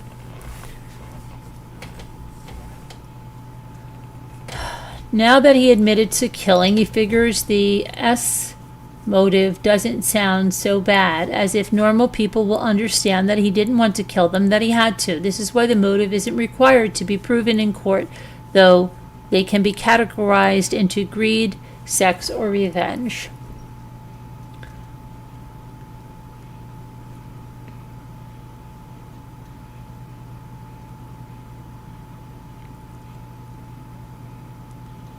Oh my gosh, they got into Chris Watts off this thing. Richard Allen may have been honest about the motive being sexual in nature, but I don't think we can assume his sexual fantasy involved victims who were alive. He seems pretty deviant. The term essay is very nebulous. The autopsy revealed no penetration or seminal fluids. He may not have needed those for the fantasy. Okay. Murderers have been known to lie about the details of their crimes, and distancing themselves from the severity of their actions is a common reason why. By downplaying or distorting the facts, they're trying to create some kind of psychological distance. allowing them to avoid confronting the full weight of what they've done. I've considered the possibility that Alan may have found himself unable to follow through on the essay intentions that day. I've also considered that he might be telling the truth even though some aspects don't fully align. Ultimately, we will never fully understand his mindset because we do not share his violent inclinations. Likewise, it's unlikely we will ever know exactly what happened out there that day. I can't get past that Abby had dirt and debris from the ground all over the backside of her body. She was laying down on her back, naked at some point. He did something to them, and he doesn't want to admit it. According to Libby's phone data, they were down the hill for approximately 8 minutes before he made them cross the creek. It doesn't take 8 minutes to undress. He did something to them. Most people thought at one point that he took pictures. Just because they haven't been found doesn't mean he didn't. Okay, someone said, I have to wonder if indeed he wasn't planning to kill someone necessarily, but definitely took the gun for intimidation purposes and maybe just had the box cutter in his pocket or something from work. But it also could have been that he knew he might need to kill someone, or indeed it was what he planned all along.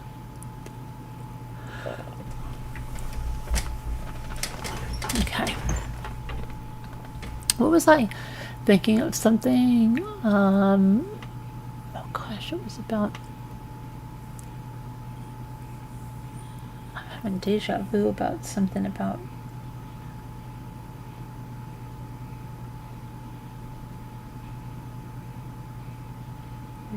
somebody doing something that's so weird I can't stand when that happens. Anyway, don't worry about that.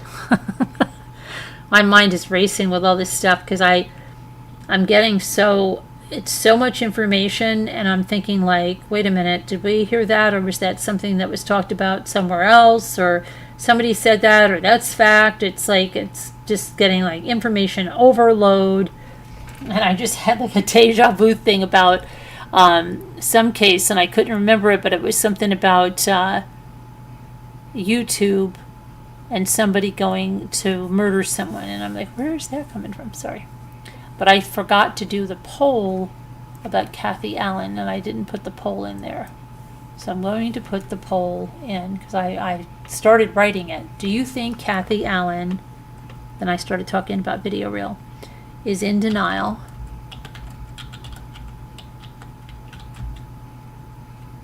That RA is going to be Richard Allen, okay?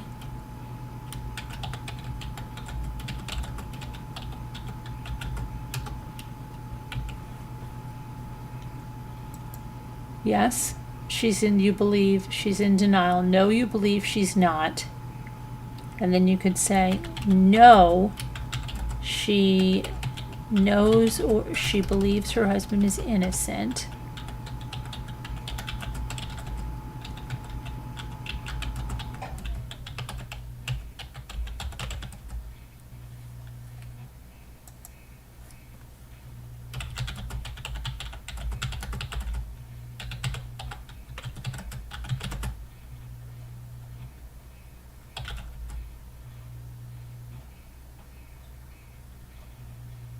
Okay, when I say she knows he's guilty, but it means she's playing the game, right?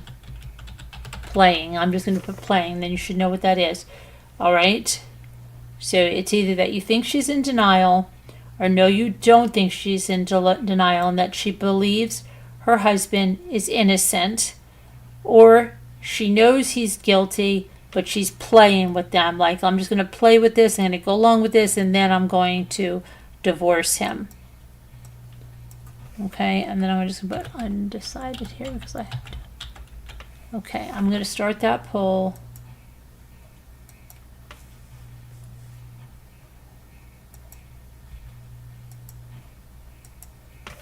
Why is that not starting? Come on. Go ahead. Oh, wait, hold on a minute. I've got no.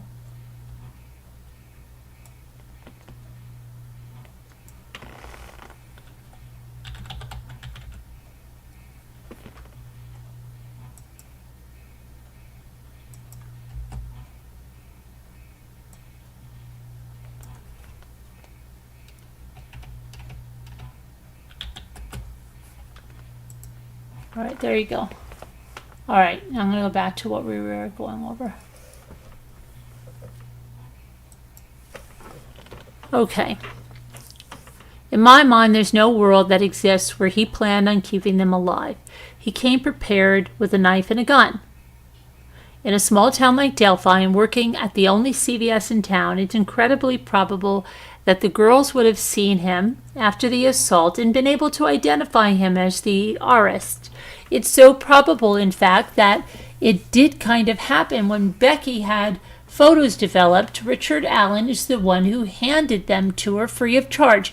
He couldn't have left them alive because it was way too risky. He was always going to kill them, but he planned to assault them first.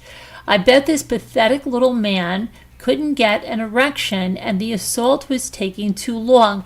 And then the van drove by and he decided to abandon the assault part because his little pinky D couldn't make it happen. I mean, if he was worried that a van driving in the distance would be able to identify him, then it only stands to reason that the girl seeing his face up close would also be problematic. I mean, think about this as well. You try to R two girls, you don't succeed for whatever reason, and then you kill them so they can't identify you. So they can't I can't even speak tonight. So they can't identify you. You haven't even R'd them, but you're still avoiding witnesses being left alive. So what was the plan if he actually was able to follow through with the essay? Just kindly let them go? No, that makes no sense. The only answer here is that murder was always part of his plan. And I do believe that, if, indeed that's what it was, that he couldn't let them go. Like, that didn't make any sense. That he's going to say, I had to do that then, but then, well, that's what you're going to do all along, right? Yes. Okay.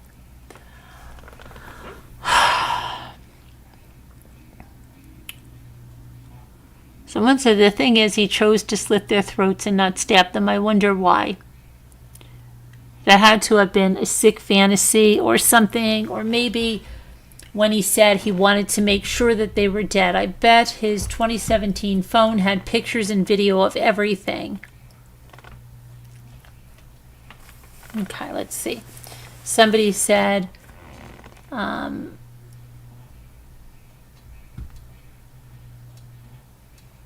there's supposedly a missing sock, and they think he pleasured himself and put his fluids in that missing sock while they were bleeding out. That's what they said. They felt that he was impotent and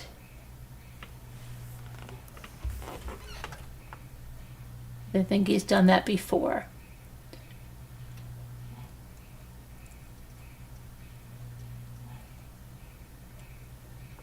They say he tortured those poor girls. The wounds that were drawn by a journalist of the autopsy photos were deep, grievous wounds.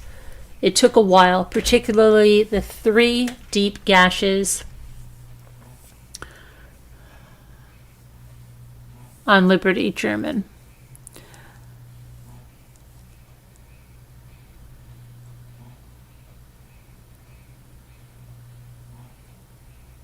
Okay, so somebody said, I don't buy it either. Why come with multiple weapons if you had no intention of using them? He needed 2 different weapons to threaten 2 children? Doubtful. This just made me think, though, I wonder if Abby and Libby were both undressed at the time of the van sighting. And Richard Allen, panicked, rushes them to ground zero, as it's been called, and tells the girls to get dressed. That would at least explain why Abby was dressed before her death. Maybe he was trying to look less suspicious to anyone who might be able to see him from the private drive. I'm not sure if by now the clothes are already in the creek or what. I do feel like if Libby was alive, Abby would be reluctant to wear Libby's pants, knowing her friend was fully nude and exposed.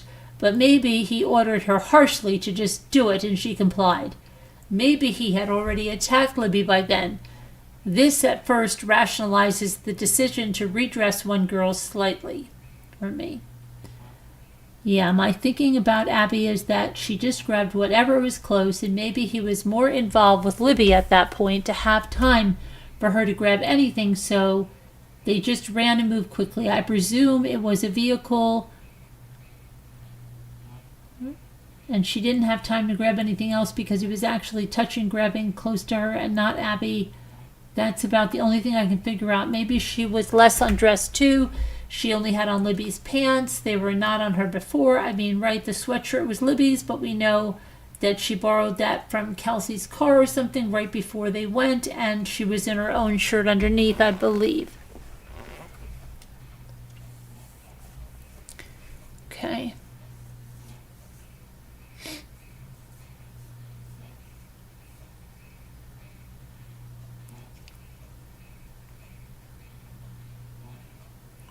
Someone said I think he forced them to undress themselves and made Abby put on clothes after. Maybe only Libby's clothes were right there for her to put on quickly, or Libby had put her phone into her back jean pocket, so Abby put her jeans on to keep it away from Richard Allen.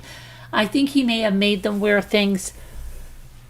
I think he may have made them do things to each other while he watched and took care of himself. Maybe he used the missing sock and the underwear so he wouldn't leave DNA evidence. By now, most people know DNA is like the #1 way suspects get caught. I think he had fantasies about kidnapping and having total control over young girls, and all he had to do was scare them with the gun and maybe even tell them that if you do what I say, I'll let you go. So they cooperated. Of course, they saw his face.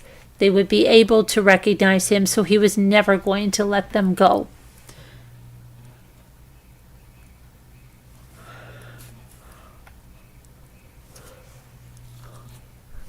Let's see here.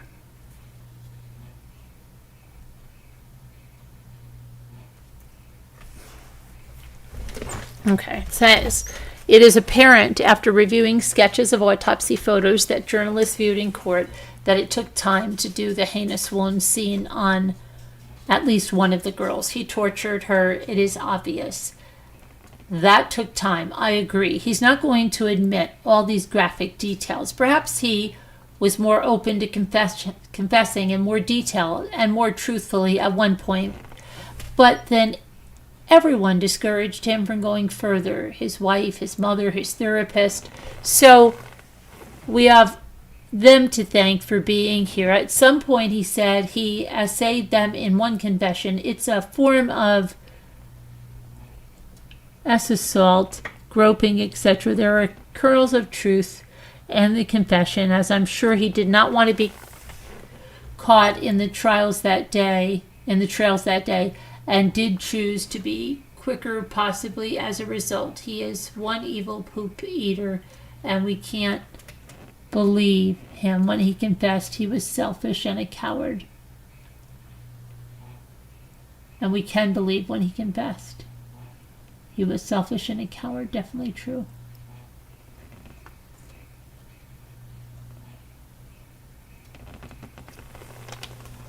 Okay, let's see. I think the best explanation is that he did not have a good plan, but at some point he decided to kidnap them on the bridge with the intent to menace them or essay them, or both menace them and essay them.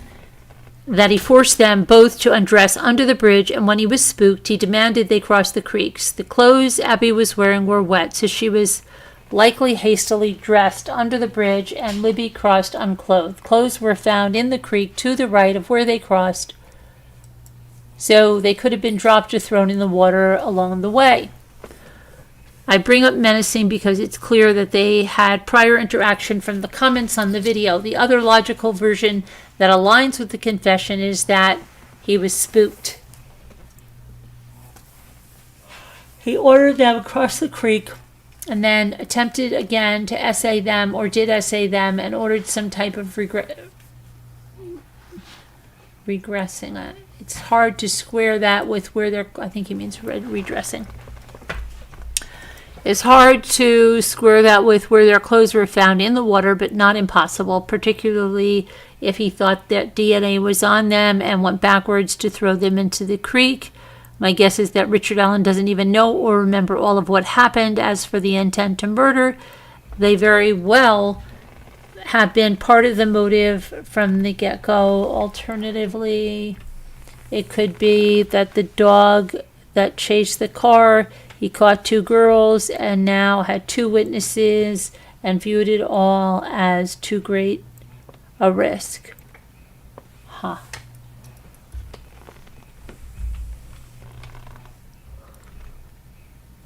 Okay, where are you now? Okay, so Kevin, let's see. Kevin is saying something here. Okay, you're getting coffee. Does anyone think this was his first murder? Kevin says, I don't know, but I feel he was part of a group. Rough and Ready said, Kevin, I agree with you 100% on that. I think, but then Ruff says, I think he did this alone. Okay, what did you say about Kathy? So 24% say she's in denial. 18% say no, she thinks he's innocent. 29% say she knows he's guilty, but playing. And 29% are undecided.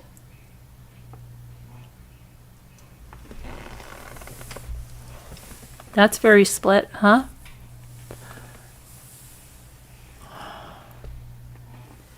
Now we have the greatest 32% undecided. Crazy. So you think Kathy Allen, you're undecided on what you think about her, right?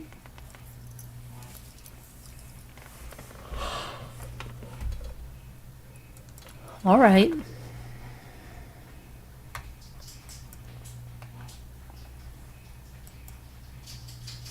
I'm going to see over here about this now.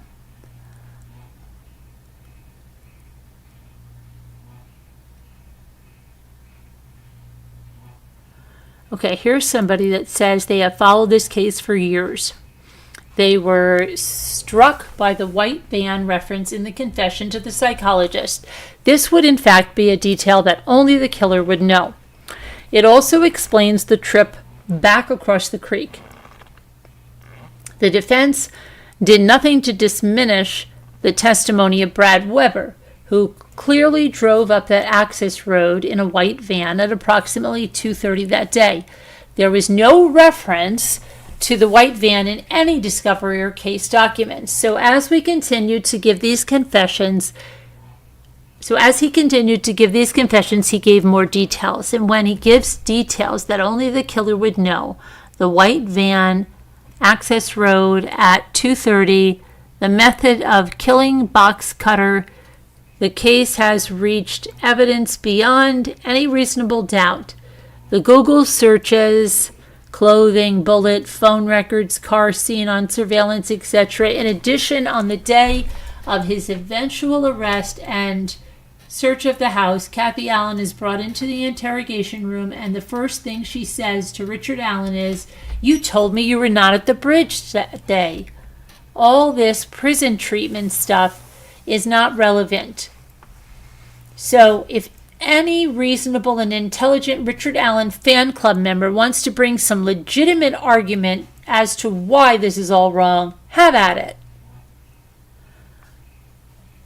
Someone said, this is what I've been waiting since 2017 to hear. Someone admit to being the guy on the bridge, but not telling those closest to him. And he was there that day of the murders. Bingo. Someone said, I've always wondered about the conversation with his wife. She also asked him about the bullet. She said his depression and anxiety was way worse after the murders, and he told her not to join the search party. Okay, so then she's... Excuse me, I'm so sorry. Someone said, I'm shaking. Carter said, we talked to you or someone who knows you, meaning the list of suspects was short. Oh, wait, non-existent. So they asked everyone to come back in, but the killer couldn't come back in. he stopped telling people he was at the bridge after the bridge guy video came out. Otherwise, he'd already be famous or infamous locally. He waited for that knock for 5 years and never told Kathy he was at the bridge the day the girls died.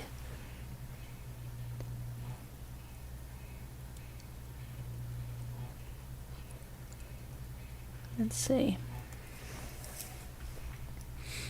I wonder if it ever came up in conversation over the years, especially when there was this press conference in 2019 and there was a ton of news coverage again. For example, hey babe, isn't it weird that you told the police that you were there and they never followed back up with you for any additional questions? It seems odd. All the while, it was just as simple as the tip getting lost.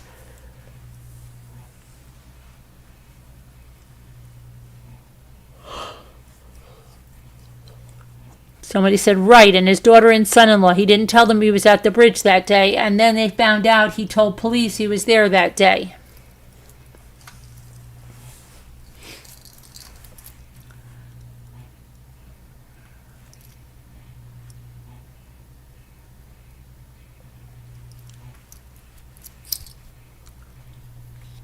Here's somebody else. His self-report on being on the bridge and K.A. announcing you told me you weren't on the bridge is huge. Agreed. She is likely one of the only people in the world that would have and could have put it all together at some point. They were high school sweethearts, and she knows him inside and out. She has likely turned a blind eye to many other sketchy things he said and done, and if she knew he was there that day and eventually on a random night at 2 a.m., she will shoot out of her bed and it would hit her like a ton of bricks. That is exactly why when he called in his own tip to cover his tracks, he did not want to have the interview at his home and he did not want to have the interview at the police station. If she came home during the interview or someone saw him speaking to the police at the station a few days after the murder, it would have come crumbling down. Kathy was pretty much the only person the conference was for. Watch how he walks, study his gait, look at the clothing. Does this person have to work that day? Does this person miss an important morning event that day or in the following days? Do you know someone who talks about the case too much or refuses to talk about it and changes the subject when it comes up? This person is likely to have suffered mentally in the days following the crime. Do you know anyone that changed in mid-February? Okay. I feel like Kathy has known all along, and I don't care if she's in denial or doesn't want to believe it or whatever excuses people make for her. She chose to cover for that sick and deny the girls justice for over 5 years and still is, because if not for her, he already would have pled guilty. He confessed to anyone who would listen, and she continued to shut him up. Okay, let me see where you are with the survey. Okay, you guys have... Do you think Kathy Allen is in denial, right? And you're yes, 24%, undecided, 33%. No, she thinks he's innocent, 19%, and she knows he's guilty, but playing. Hold on a second. I've got to get a pop here. Not a soda pop, a line pop, a halo pop.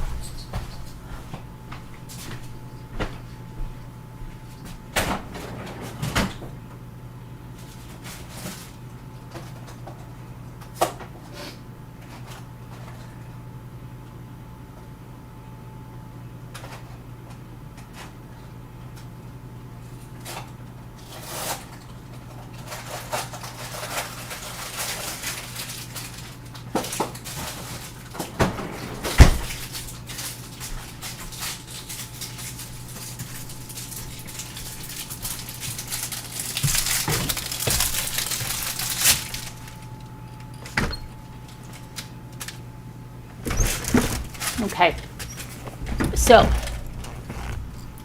you say 33% say undecided, And then no, she thinks he's innocent, 19%. And 24% say she knows he's guilty but playing. Okay, so we're going to end the poll. Very good.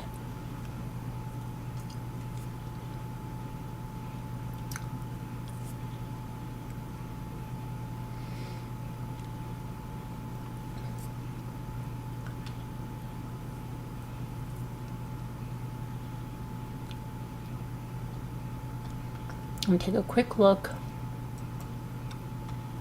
over here on the talks.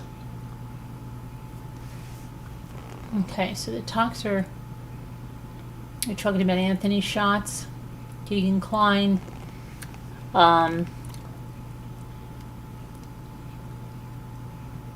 what did he do? Abby and Libby, 2 young girls, he killed them in 2017 on February 13th in Delphi, Indiana.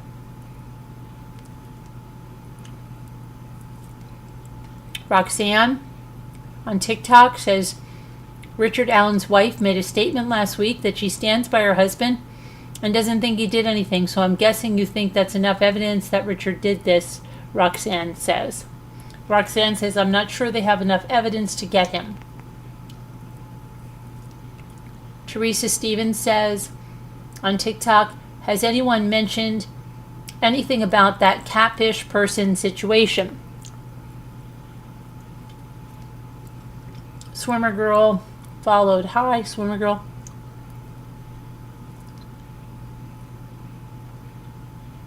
I am reading this chat, Roxanne. I'm reading it right now. Hi, Carrie Urban. No evidence towards Richard Allen. The third-party evidence that do point to the person of interest, Judge Gull denied. Well, there is evidence that points to Richard Allen. There's that unspent bullet that is fired through his gun. I think your name is LX.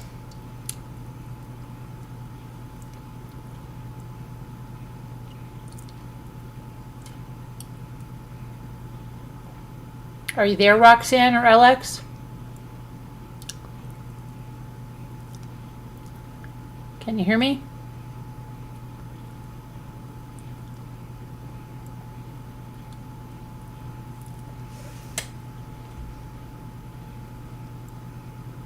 I don't know if they can hear me anymore. Okay. Well, if you can, there is evidence. The bullet is evidence. Let's not try to spread misinformation. Okay, so let's see what else.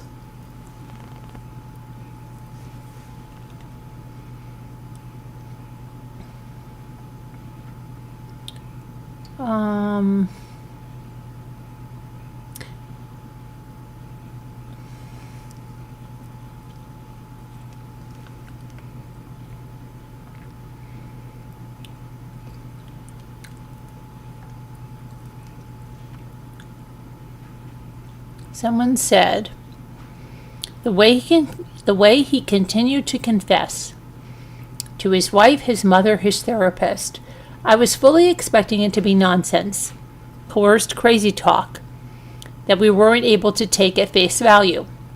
That's not the way it's being described in the media, though. It sounds genuine, that he wants forgiveness from his family, or at the very least reassurance that they won't abandon him. Not guilty people have been known to confess, but do they do it over and over again, even when prompted not to? Somehow I doubt it.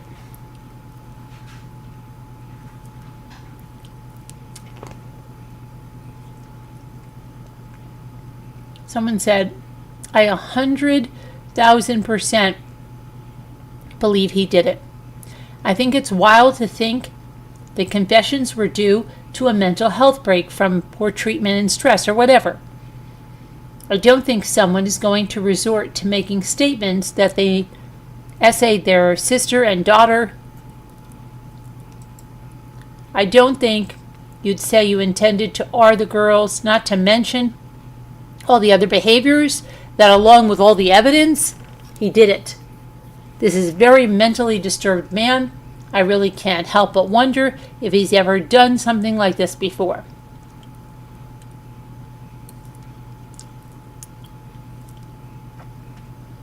Someone said, I missed the essay of his daughter. My opinion of Kathy Allen drops rapidly by the day. Someone said, I'm still on the fence with my opinion of her. I cannot imagine finding out your longtime husband and the father of your child did this. If she didn't know, that is. I need more information to really know how I feel. I have no idea what their private life was like. It's very possible he was abusive and pulled antics like he did in the jail.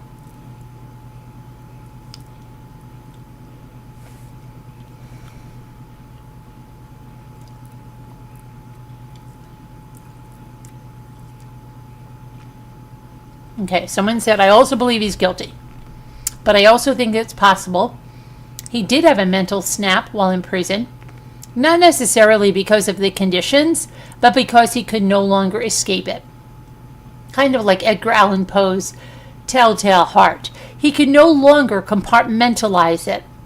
And he was forced to have all of his private demons laid bare.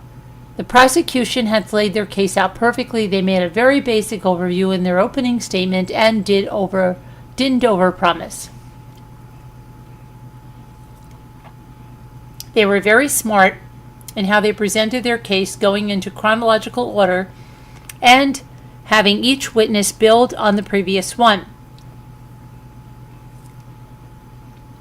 I also appreciate they didn't insult the jurors' intelligence by unnecessarily drawing out testimony. They elicited what they needed and then moved on to the next one. I have to admit, at first I was underwhelmed by the confessions, as they were so generic and didn't seem incriminating except for the box cutter. Saving the van for the end was masterful. While the defense has been typing off 140-page manifestos written to titillate people with snuff porn fetishes, they have been quietly building their case in the way a composer makes a symphony.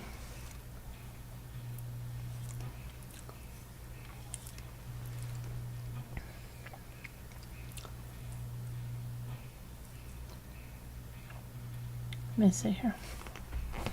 What else is there?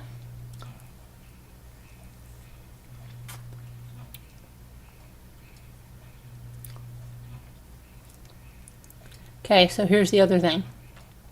Someone said, I think there's a very big difference between her saying, you didn't tell me you were at the bridge, versus you didn't tell me you were on the bridge.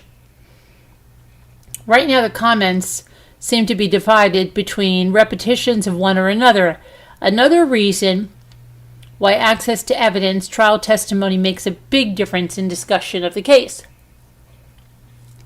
I know they don't give a shite about internet speculators, but it still makes a difference in the general public's understanding of the case. If one person reports it one way and someone else does it another way, what do we believe? Comes down to a single word.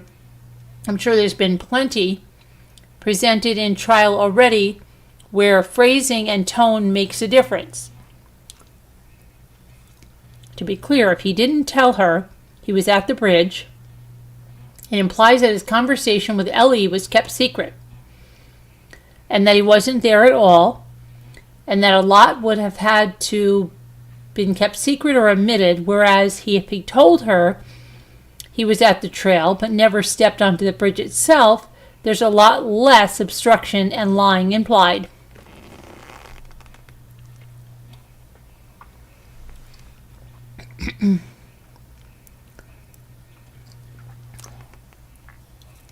Someone said, if I was on the jury, here are the notes I would underline in red. He admitted to being there. At the time, the victims were there from the beginning. Dolan isn't a liar or an oatnist. No one was torturing Richard Allen into that statement. He called the tip line after the still of bridge guy was flashed on TV screens across Indiana. Clearly one of the most terrifying moments in the defendant's life. He had no idea what else they had, but they had his image. From a trail camera, as Ellie called it. He admits to being dressed exactly as Bridge Guy was. He never backed off that. He saw a trio of juveniles with a little one dawdling a short distance behind, and crucially, 3 teenagers saw him right back and they reported him. Moreover, Richard Allen describes them accurately, a taller one and 2 younger ones. And I think it's important that Richard Allen remembered the teen girls, but ignored or overlooked the small school-age girl.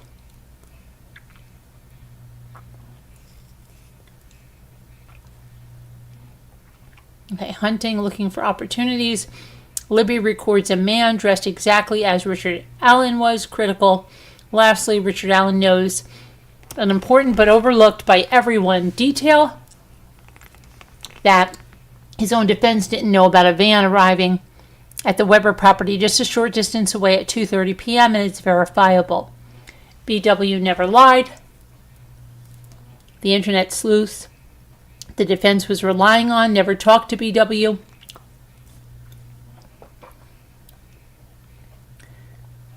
But spoke to neighbors who garbled the details. Fools online are still arguing the nonsense that anonymous Reddit reports from 7 years ago are proof. Lastly, he's desperate to confess and receive absolution. His attorney should face an investigation over ignoring his wishes to keep his wife happy. Total conflict of interest.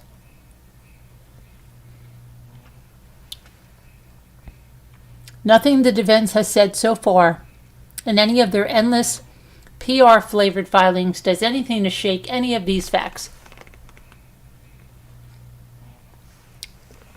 I came in leading a bit prosecution, but not ready to commit. I'm now beyond a reasonable doubt, and I'm someone who began watching the Karen Reed trial thinking she was probably guilty and left it knowing I would never be able to convict her myself.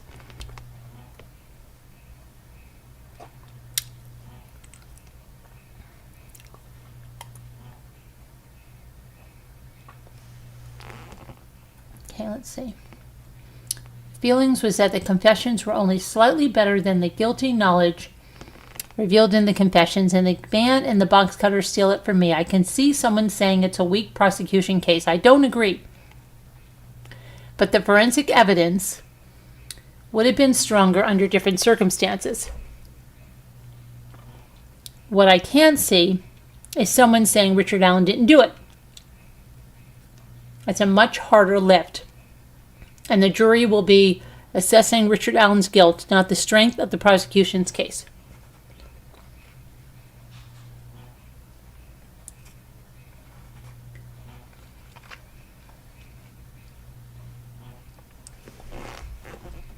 Okay, so let's see.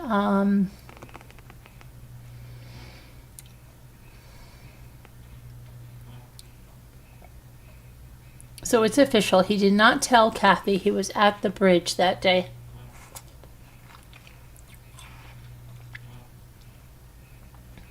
Dude is guilty. I'm not even being sarcastic. If I was innocent, I'd be like, OMG, babe.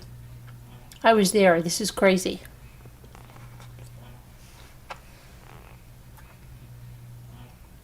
You would, right?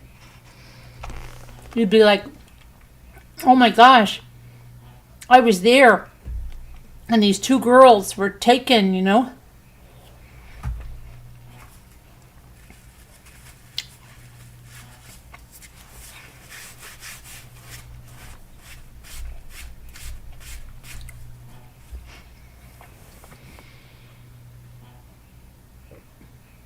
Okay, I'm sorry, I just had to finish that popsicle. Hold on a minute.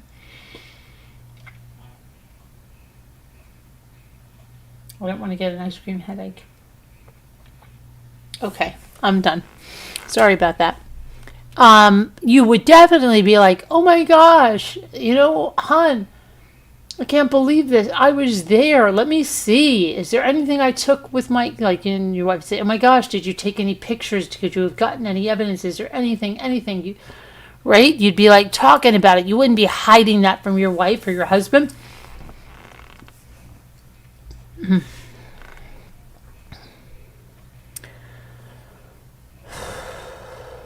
Okay, someone said, full disclosure, I was pleading guilty before the trial because of the timeline and no alibi except he was at the trails that day.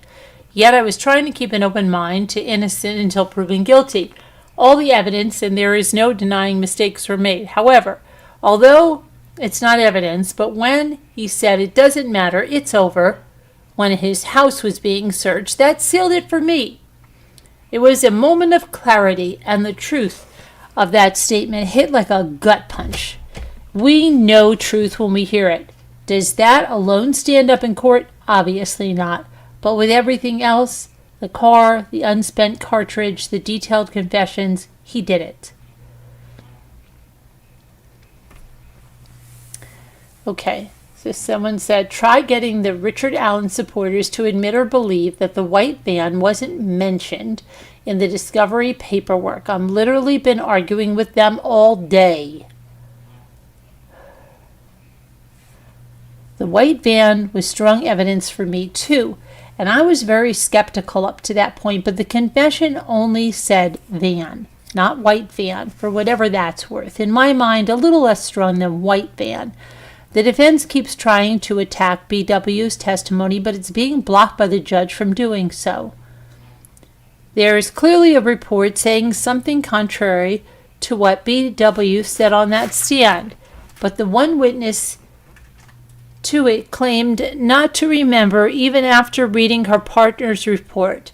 The guy who wrote the report is unable to make it to court in person, and the judge won't allow remote testimony from him. It ain't over yet.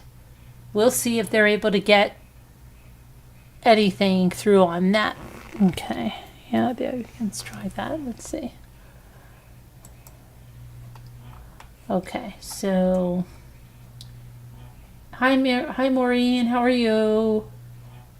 Hi Ray, True Colors. Is that the Ray that we know from a long time ago? Is that the Ray that was around with the Amber Jones? Let me know. Maureen says, this case is very confusing to me. I still vacillate back and forth depending on what professional is talking. Much doubt still remains. It's hard to know what is true. Okay. Maureen says, hi Kevin, hope you're well.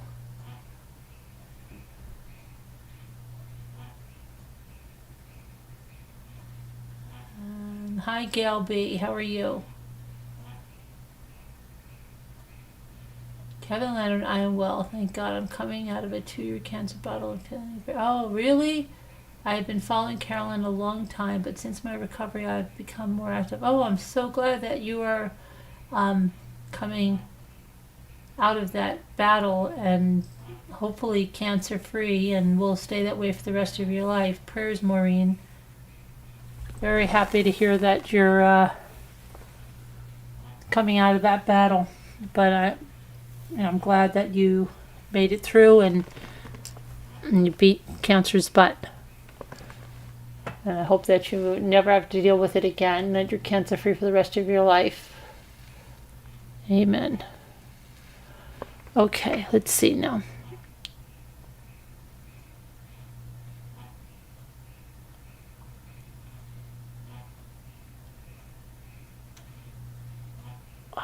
Let me see what you were going to say. I was thinking if Ray was going to answer, but I don't see anything yet. So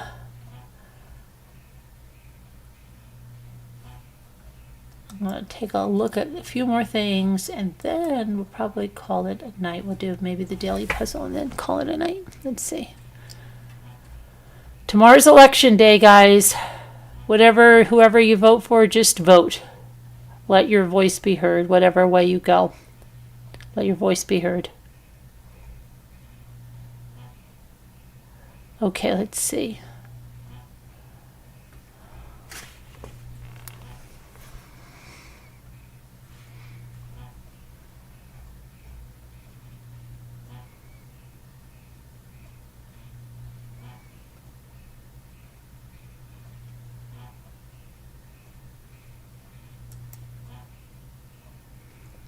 So someone said last week a lot of material was gone through, and one thing that came out last week answered a big question for me. When the bridge guy video and the photos came out, I studied them intensely, hoping to find a detail. I found one. If you have examined the video, bridge guy has some sort of headwear on.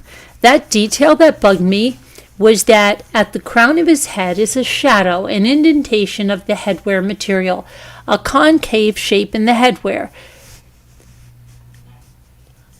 Okay, so they said, well, this week I heard some information from the trial that said Richard Allen says he was wearing a skull cap. Yes, I heard that. The kind you can fold and put in your jacket pocket. And when I heard this, my blood ran cold. Of course, it wasn't a hat at all. It was a skull cap that bridge guy was wearing that day. What are you talking about? He's wearing one of those caps, isn't he?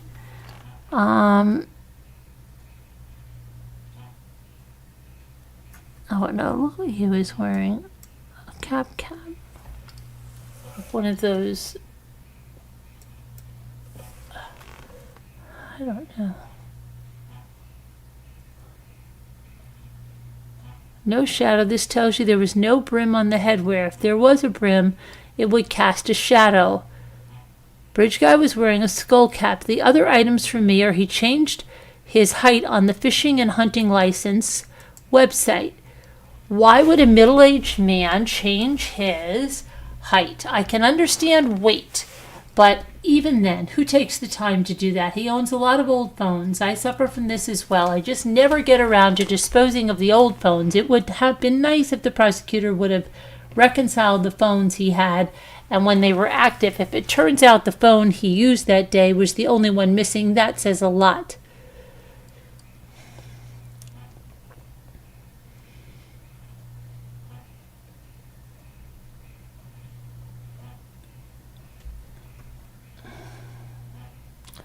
Okay, so let's see. Hi Karen, I'm grateful for my faith in this lovely chat. Such good people. God bless you all. God bless you as well, Maureen. Nice to have you here. Okay, I think we will do a word puzzle and then we will go to bed. It's been a long day. I'm eager to do a bunch of stuff tomorrow. I don't know. Just thankful to be able to do things and get some stuff done that I need to get done. And just please, thoughts and prayers for a family member of mine that very close to me that we're going to get some results tomorrow morning. And just please, if you would pray or give the good thoughts that it'll be perfectly fine. That would be wonderful. Thank you. Let me see here. I don't know what I was doing there. Daily puzzle. Daily puzzle. Hunt. Man. Ham. Hat. Hut. Nut. Mat.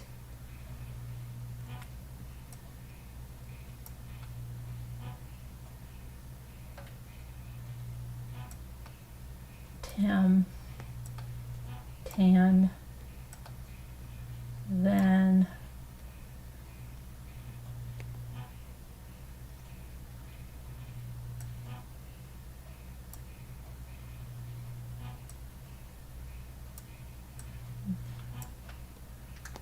Nat, ant, K, H,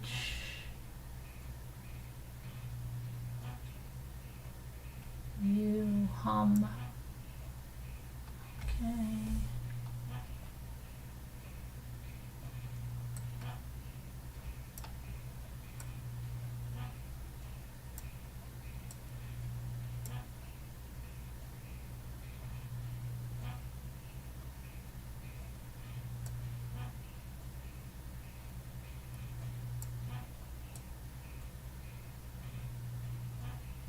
Mm.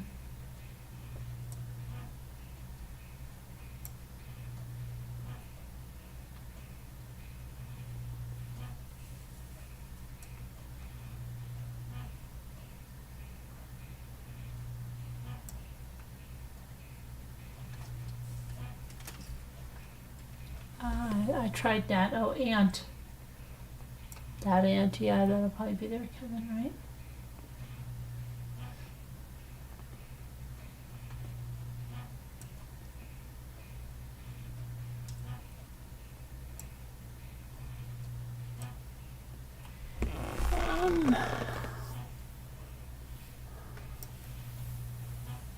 Okay, let's see.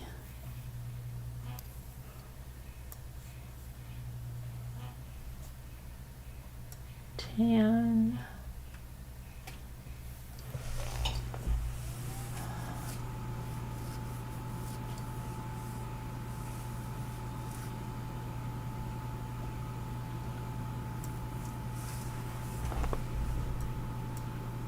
Manhunt. Yeah, manhunt. We're going on the manhunt. Okay.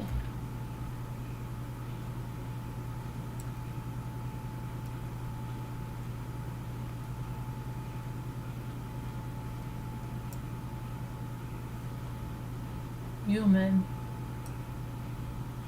Take human bites.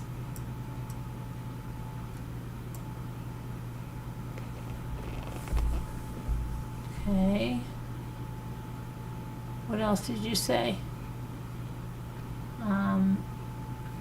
Hi 61. Hi 61.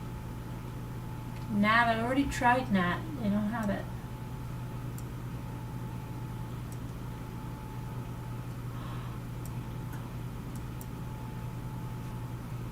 Tan. I tried Tam, like a hat.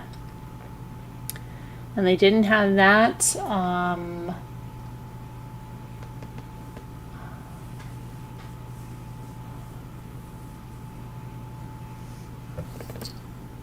Tuna.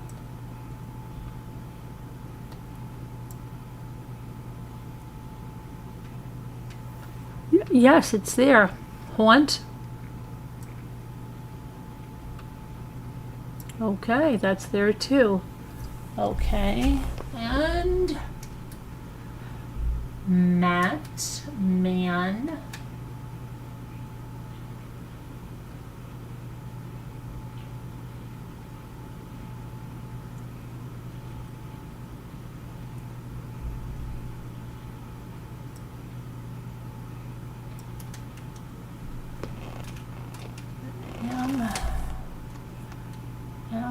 M, or an N.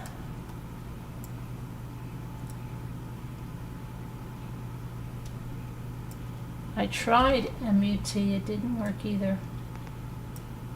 Nope.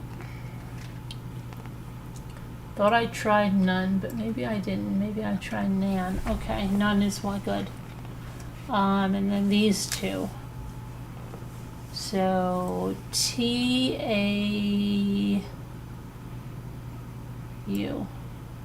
Yes. And then UHM. No, UMA.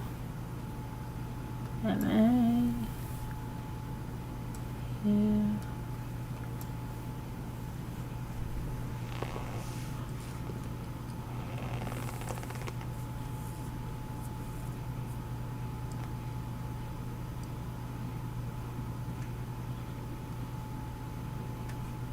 What is it? We need one more.